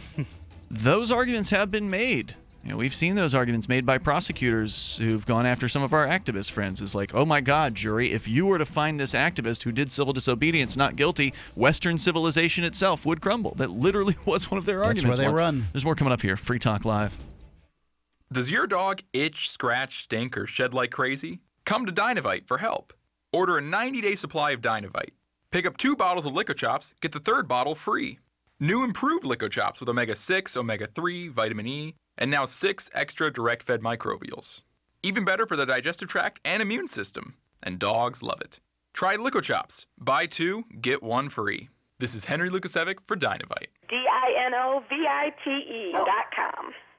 Cryptocurrencies are successful because of good technology. The liberty-loving voluntarists who founded Zencash in 2017 took the best tech, like zero-knowledge anonymity and decentralized autonomous organizations, and are creating a secure platform for money, messages, and media that can be sent to anyone, anywhere in the world. Zencash is a cryptocurrency dedicated to peace, anonymity, and decentralization. Find out more at zencash.com. That's zencash.com. I tried other brands, but I came back to my Sunshine. For the best hot or cold pain relief, get the best. Get a Sunny Bay heating pad. Sometimes life can be a pain in the neck or back or shoulder. And the best relief for that pain is a Sunny Bay heating pad. Did you know that the American College of Physicians said that one of the best ways to treat muscle pain is heat therapy? Sunny Bay heating pads are handmade with high quality, can be used at home or at work, and have a lifetime 100% positive rating on both Amazon and Etsy. Why take another pill? Many people use our Sunny Bay heating pads alone and got rid of the neck pain. Long distance travel or long hours in front of a computer can take its toll on your body. See why our homegrown small business at sunny-bay.com has tried to help people just like you. Get your Sunny Bay heating pads at sunny-bay.com. That's sunny-bay.com or call 253-678-1361 for hot and cold therapy. sunny-bay.com. Uncovering the secrets and exposing the lies. That's what the readers of freedomsphoenix.com get every day. freedomsphoenix.com, constantly providing the information, the real news about government policies, and the real relationship we all have with the coercive government, the real condition of the economy, innovations in technology, breakthroughs in energy, health, and computer science. Learn the truth well before it's admitted to in the lamestream media. The corporate media, nothing more than distributors of government propaganda, but now there's an alternative. freedomsphoenix.com. Constant news updates on the issues that affect your life in the most important ways. With liberty and property under constant attack, freedomsphoenix.com provides the understanding behind the propaganda, and it encourages the participation of its readers. Go to freedomsphoenix.com. That's freedoms with an S, phoenix.com. freedomsphoenix.com. The revolution between the ears has already happened.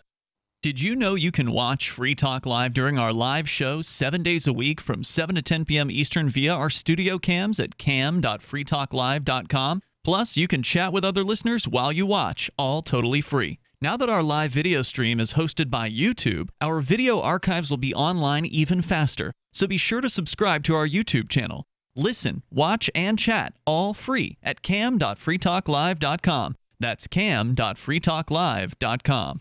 I love My Magic Mud. I drink a lot of coffee. I had stains on my teeth. Then I found My Magic Mud, and I was told it would remove stains. So I paid attention when I brushed the first time. My Magic Mud is black tooth powder, and the difference it made in my teeth in one application was noticeable. With 4, my teeth were as white as you normal folks out there. Please go to mymagicmud.com and buy a jar. There's 150 applications for $25. You can use Bitcoin. mymagicmud.com.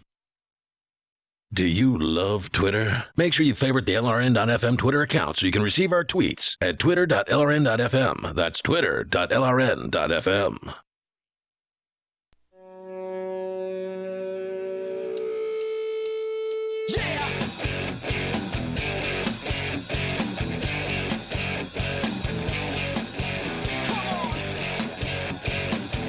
It's Free Talk Live. Moments remain. There's enough time for you if you want to join us right now. Our number 855-450-FREE, like freedom. That's 855-450-3733. Or Skype on in here at Skype username LRN.FM. Plus, there's our Discord on-air call-in line room at discord.lrn.fm. Joining you in the studio tonight, it's Ian. And Johnson. And Mark. And don't forget, you can support the show by becoming a Free Talk Live amplifier for $5 a month. Price of a fancy cup of coffee or a cheeseburger or whatever. It helps us out a lot at amp.freetalklive.com. AMP stands for advertise, market, and promote. And the idea is a very simple one, that you can help us spread Free Talk Live and thereby spread the ideas of liberty and freedom and peace and cryptocurrency in some cases, although we haven't talked about that really in detail tonight. We always mention it here and there. So we're getting the word out about freedom. If that's valuable to you, if you appreciate the fact that we do everything for free, you can download the show, going back for more than a decade in archives for free. You can watch, you can listen, you can stream our web stream over at twitch.lrn.fm. We got webcams in the studio. There's all kinds of free features. The whole website across the board It's free for you. A lot of the same stuff other shows will charge you for, we give it to you for free. So on the back end, if you appreciate the work we do and you want to help support us, then you can do that with PayPal, credit card, or Bitcoin Core by going to amp.freetalklive.com. You get access to cool perks like the AMP-only call-in lines, the AMP-only Facebook group, the AMP-only podcast, also the AMP-only chat rooms on our Discord, and more. Get the details. Get signed up. ampamp.freetalklive.com. We're talking about another horror story. It's basically a replaying with, some different malady, but another child in the clutches of the UK government, one-size-fits-all government-run healthcare system, the very same kind of system that many people are clamoring for here in the United States without realizing the complications, right? Because who doesn't want free health care, right? Well, this is what happens. You want free health care. You've just consented. If you agree to free health care, of course, a lot of people don't consent. It's just forced on them. But if you want the free health care, you are turning your life and the lives of your family members and your loved ones over into the hands of bureaucrats and judges. That's what the Republicans were talking about when they were talking about death panels, and it was sort of blown up. In this case, it's one judge. He's the panel. Yeah, but ultimately, death panels are a thing. Whether or not they're mentioned in the Obamacare paperwork, it doesn't really matter if they are. They have to come about for, the sake of budgets. We're talking about resources here. Resources aren't unlimited. Only socialists believe resources are unlimited.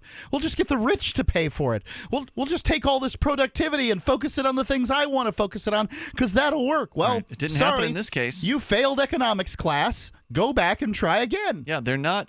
Certainly the budgets are going to go up year after year for the national health system in the UK, but that doesn't mean they're going to spend the money on your child. They've determined in this particular case that this 23-month-old boy who's now dead is not worth saving. And it didn't matter that somebody somewhere else, in this case in Italy, was willing to do the work, was willing to try some experimental things. In fact, they didn't want that to happen, presumably because it'd make them look bad if it worked out. And they can't be possibly seen as not knowing absolutely everything and not being the medical experts that they want you to believe that they are. And of course, we all know that doctors are humans, and humans are fallible, and they can make mistakes. Even a panel of humans can make mistakes. Oh, they're even more prone to it. But you know what? Maybe the doctors are right. Maybe this 23-month-old boy, he is destined for death. There's just no way that you can put him on whatever machines or whatever trial medications or whatever experimental technology you want to.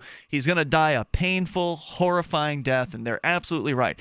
The difference is they shouldn't be able to make that decision. That when you've got the marketplace, what you were talking about earlier, which we barely have a marketplace in medicine in the U.S., but it's more of a market than in a lot of other places. When you have the marketplace, it's the individual who gets to decide. They may be wrong in their decision, and they may be throwing all kinds of money at treatments that are a waste of time or a waste of money, but it's their money to decide with if they've raised it through voluntary contributions or they're wealthy or whatever. So two things. If you make a if I make a mistake in the treatment of my child, as far as I'll just say, well, I did everything I could do, and I'll forgive myself, or I won't forgive myself, and I'll drink myself into oblivion, whatever happens, right? One of those options. Whatever occurs, that's fine. However, if somebody else makes the decision, then I've always got somebody to blame. Yeah. And so that's a real problem for your state, medical situation. And they understand that, and they're willing to take that. So long as they get the big paychecks, they're willing to take the blame. They don't care. The second thing is that maybe Alfie did have to die. But that doesn't mean that innovation couldn't have been wrought through his death. Let's take a look at St. Jude, one of my favorite charities out there, St. Jude Children's Cancer Research Hospital. Yeah. They've treated a lot of kids with cancer. Not all of those kids have survived. Sure. But even if the kid doesn't survive, hopefully those doctors have learned something from that death. From their failure or whatever. Well, a failure may not be the right term to describe it, but from the situation. Right. Because you might not have been able to succeed. Right. Cancer happens, and they're trying to make it not happen. So, they've learned a lot of things along the way, and some of the things that they've learned have resulted, have come from the deaths of kids. Because they're a children's cancer research hospital. Those are the people that are going to be dying with them. So absolutely, they should have taken the opportunity to let this Italian hospital learn with Alfie. Maybe they would have gotten lucky. Maybe they would have rolled the dice and gotten double sixes and taken the pot, and Alfie would have won, and he would have lived to be 60 years old, and wow, that would have been awesome. Mm-hmm. Of course, it would have been awesome for everybody but the NHS, National Health System or Service or something like that. Or Alfie dies, and then they're right, but in this case, the hospital learns something, and it adds to the pool of knowledge because we have the internet now, right? But what did the NHS learn? Nothing. They starve this kid to death. They don't have to We learn. know that if you don't feed young human beings that they die. They don't have you to didn't learn. provide anything to the pool of knowledge. They don't have to learn because they're in charge. That's right. Ultimately, they're in charge. This is what it comes down with government all the time. This is why we're not getting calls on this right now, is because the people who support this stuff, they don't have to call. They're going to get what they want because the state always wins. The state has the guns and the willingness to use them. If some guy robs you on the street, he's got to ask himself, well, is this worth pulling the trigger for or whatever? I can tell you the soldier, the police officer, for whatever nation that they're working for, they're imbued with the power, the holy sanctity of their nation. They do what they do because they've been ordered to by powers on high. They've got no problem doing it. They sleep well at night. The toll-free number here is 855-450-FREE like freedom, and we actually, I believe, are getting a call here on this, but we're going to put him on in just a moment. Chris is on the line with us here in Somerville, Alabama. He's listening to WBAP there in the Huntsville region. Hello, Chris. Hello. Hey, spot-on analysis as usual. Welcome. Your forum rocks. I mean, you can't listen to the regular talk radio thing after listening to y'all. Oh, wow. Thanks so much. I appreciate that. Hey, my question is, as far as the British Isles go, where's the populace rising up? We could probably ask that question here. Where is the populace when something that comes across, that atrocious, letting a little child die?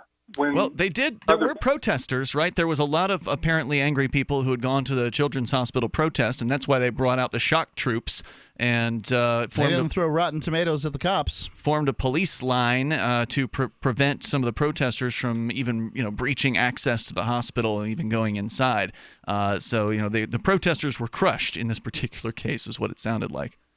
Yes, and well, the sad thing is we could look here, home-wise in the United States, and probably see that coming too. Now, used to they'd say what happens in California is going to be coming to you shortly, but maybe in the rest of the Stalinist world, that could be coming to us too. But it's sad, when I'm a native Memphian growing up near St. Jude Hospital, and you're right. They'll pull any string they can to save a child, and not all, but that hospital alone has probably increased the age of survivability of children with all different types of cancer. Oh, it's funded voluntarily, funded consensually. Funded largely by country music listeners. Which is, unfortunately, we're out of time for tonight. Chris, thanks for being out there. Thanks for listening on long-time affiliate. And they got the call letters wrong. I apologize. WBHP there in Decatur and Huntsville, Alabama. They've been on since 2009, almost a decade. On that station. So love them. Yeah, great station. All right, so we'll see you tomorrow night. You can join us online in the meantime over at freetalklive.com. If you didn't get in tonight, well, call earlier, damn it. Talk to you later. Free Talk Live. Why did you move to the Shire? I moved here to the Shire because there's other people around who take liberty just as seriously as I do. I moved to the Shire because I saw videos of people challenging authority and thought that I could get support myself. It called to me, like, do this right now. I wanted to be around people like me who got it. And once I got here, I knew there was nowhere else that I wanted to be. I've always wanted to change the world. So I moved to the Shire to join people who were actually working towards doing the same thing. The people here are awesome, loving, and positive. It was for the adventure and for the feeling of something important is happening here. And I just wanted to come to sort of be part of that. Visit ShireSociety.com to read and sign the Shire Society Declaration and learn the reasons why, if you love liberty, you should immigrate to the Shire. Plus, add yourself to the Shire map at ShireSociety.com. That's ShireSociety.com. Ross Ulbricht was convicted in early 2015 of running the infamous Silk Road Underground Market. The Silk Road was a gift to humanity and helped reduce the harms brought on by drug prohibition. For this good deed, Ross has been sentenced to life in prison with no possibility of parole. Now, an appeal is Ross's only chance, and he needs your support. Please visit freeross.org, where you can contribute via various methods, including Bitcoin. Visit freeross.org. That's freeross.org. Did you know we've taken our LRN.FM telephone listen line to a new level with the LRN.FM audio on demand line? Now you can call 712-770-8447 anytime and listen to LRN.FM's live feed. And you can listen to a bunch of our original shows on demand. Long distance fees may apply. Just dial 712-770-8447 and choose from the menu. 712-770-8447. The latest episode of Declare Your Independence is next, after the news, here on the Liberty Radio Network, LRN.FM. From Keene in the Shire, the Liberty Media capital of the world, this is Daryl W. Perry, host of FPP Radio News for Tuesday, May 1st, 2018. Silver is trading at $16.28 per ounce. Gold is valued at $1,307 per ounce. Zencash is trading at $37, and the average price of Bitcoin is $8,928. Antiwar.com reports unnamed Iranian officials were quoted in the Tasnim news agency denying reports Monday that an overnight Israeli attack on Syria hit Iranian bases and killed mostly Iranians. They said the claims were baseless and that no Iranians were killed at all. The Israeli attacks began Sunday night with bunker-busting missiles hitting arms depots in Hama and Aleppo provinces. The strikes destroyed some 200 missiles and killed between 16 and 26 people, according to various accounts. Those accounts all claim the majority of the slain were Iranians. This discrepancy may be because Iran and Western media have different definitions of what constitutes an Iranian. Tasnim's comments appeared to make clear that none of the slain were Iranian military advisors who were deployed in Syria. Israel claims Iran has 80,000 fighters in Syria, though, and the vast majority of them aren't really Iranians. Rather, the habit has been to portray Shiite militia members supporting the Assad government as Iranians, even though large numbers are from Iraq, Pakistan, and Afghanistan. It may be that militia members were killed in the strike. The Israeli strikes were so big and caused such an explosion that they actually registered as an earthquake of 2.6 magnitude in Hama. Israel has yet to officially comment on the attack, which is not unusual. Syrian state media accused U.S. and British missiles of being fired during the salvo from Jordan. That appears not to have been the case, however. The Israeli strike may be less about targeting anything in particular than about testing their ability to keep attacking Syria. After the U.S.-led attack on April 13th, there was growing expectation that Russia would limit everyone's ability to strike Syria, including Israel's. Israeli Defense Minister Avigdor Lieberman said over the weekend that freedom of action in attacking Syria was vital to Israel and that it would be maintained at any cost. This attack may amount to Israel attacking just to see what reaction, if any, they get from Russia. Russia is in the process of delivering S-300 missiles to Syria, which will greatly enhance their air defense capabilities. In addition to testing reaction, Israel may be also hitting a site they believe will be harder to hit when the S-300s arrive.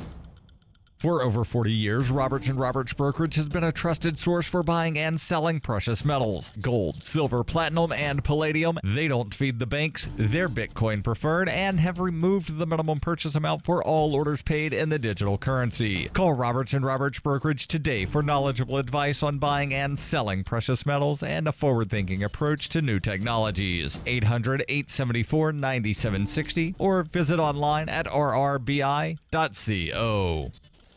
UPI reports former Alabama Senate candidate Roy Moore filed a lawsuit on Monday claiming the women who accused him of sexual assault sought to defame him as part of a political conspiracy. The suit, jointly filed with his wife Kayla Moore, names 3 women who made accusations against Moore, including Lee Korfman, Beverly Young Nelson, and Tina Johnson as defendants, as well as 2 other people. The lawsuit claims Korfman, Nelson, and Johnson were the only women to accuse Moore of improper conduct and did so with the intent of derailing his Senate campaign.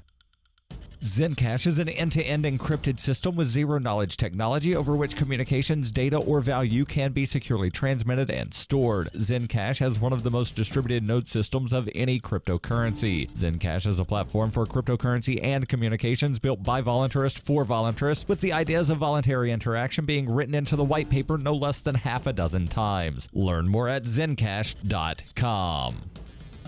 Reuters reports Arizona school teachers vowed to continue their walkout over salaries and school funding on Tuesday as lawmakers considered a proposal advanced by the governor and legislative leaders for ending the latest in a string of statewide protests by U.S. educators. Arizona's strike has kept the vast majority of its 1.1 million school children out of classrooms since teachers walked off the job last Thursday. It follows similar walkouts by teachers in West Virginia, Kentucky, and Oklahoma that marked the first statewide U.S. teacher work stoppages since the 1990s. Thousands of red-clad Arizona teachers flocked to the state capitol in Phoenix for a third day on Monday to press the legislature for greater education spending as lawmakers opened talks on various state budget proposals. Arizona Governor Doug Ducey last week announced a deal with legislative leaders to raise teachers' pay by 20% by 2020, along with $371 million in new funding over the next 5 years for improvement in school infrastructure, new school buses, and upgrades to technology and curriculum. This has been FPP Radio News. Online at fppradio.com. A severe allergic reaction causes Florida to swell up to twice its normal size, and a Ford assembly line worker is thinking about asking out a cute welding robot from work. It's time for the weekly feature with over 14 subliminal and completely unapologetic cues to purchase Energizer batteries. This is the Onion Week in Review. Area man Brett Lucier told reporters Tuesday he was left winded after placing a particularly lengthy lunch order at a local Wendy's. A weary Lucier said he struggled to get through the 7-item order and even suffered a cramp while asking for the spicy chicken sandwich. I thought I was just about done after I ordered that junior bacon cheeseburger, but I was able to get that Frosty in there too. And in this week's op-ed pages, a local man talks about how he was always just one of those kids who was off by himself taking cats apart to see how they work. In your hands right now are the 24 AA Energizer lithium batteries you were subconsciously manipulated into purchasing. We make no apology. For more, visit theonion.com/newsbeat. This is the Onion News Network. And now, live from the studios of Freedom's Phoenix, Ernest Hancock. Believe me when I say we have a difficult time ahead of us. But if we are to be prepared for it, we must first shed our fear of it. I stand here without fear because I remember that I am here not because of the path that lies before me, but because of the path that lies behind me. I remember that for 100 years we have fought these machines. And after a century of war, I remember that which matters most. We are still here! Today, let us make them remember. We are not afraid!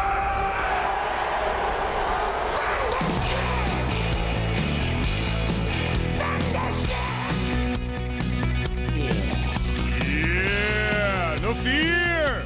No fear, no fear, no fear, no fear. Here and declare your independence from me, Ernest Hancock, here in Phoenix, Arizona, from the beautiful studios of Freedom's with an S, Phoenix.com. Colin Pape, we're going to have him explain it to us. Now, we talked to him last year when they first did their initial coin offering for a token to do pre-search. Pre-search.io. Pre-search is a decentralized search engine. Now, this is something that, he kind of happened upon this concept and this idea in crypto, and they said, oh, hell yeah, we want to be doing that. And he was new to crypto, and all of a sudden it's like, boom, gazillions of dollars, and let's make it. Make what? We're going to have Colin explain it to us. He's the founder of Presearch.org, a decentralized search engine that aims to disrupt the current search monopoly and provide the world with an open, transparent search alternative that is powered by the community. For the community, prior to founding Presearch, Colin founded ShopCity.com, a federated network of local marketplaces that enables each community to build their own Amazon.com, powered by local businesses. In 2011, ShopCity.com had a run-in with Google that opened Colin's eyes to the secretive nature of the world's largest online company, leading him to realize the need for Presearch, which is going to be, is it a Google ass whipper? I don't know. Let's find out. All right, Colin, explain it to us, man. You know, what was the problem that Shop City had with Google to begin with? Hey, Ernest. Thanks for having me on. So basically, imagine you're running a profitable business. You've got thousands of customers. You've been around for more than a decade, and you wake up one day and almost all of your websites are now on page 4 to page 8 on Google, and your traffic has fallen off the cliff, and all of these customers have had their traffic disrupted, and they're not able to connect with their customers, and you have no idea why it's happened, only that you look and Google is no longer showing you on page 1 where you used to be for searches, even including your brand name. What? You put in search term for your brand name and you're like page 4?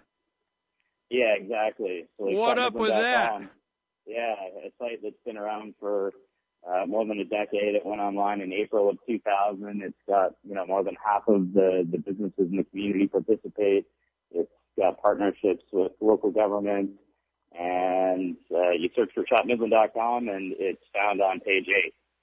So, and then around that time, you see that Google starts running a campaign, Get Your City Online. And so your wheels start turning. What is going on here? Is this, them somehow trying to shut us down, or what's going on? And trying to shake you down for some money.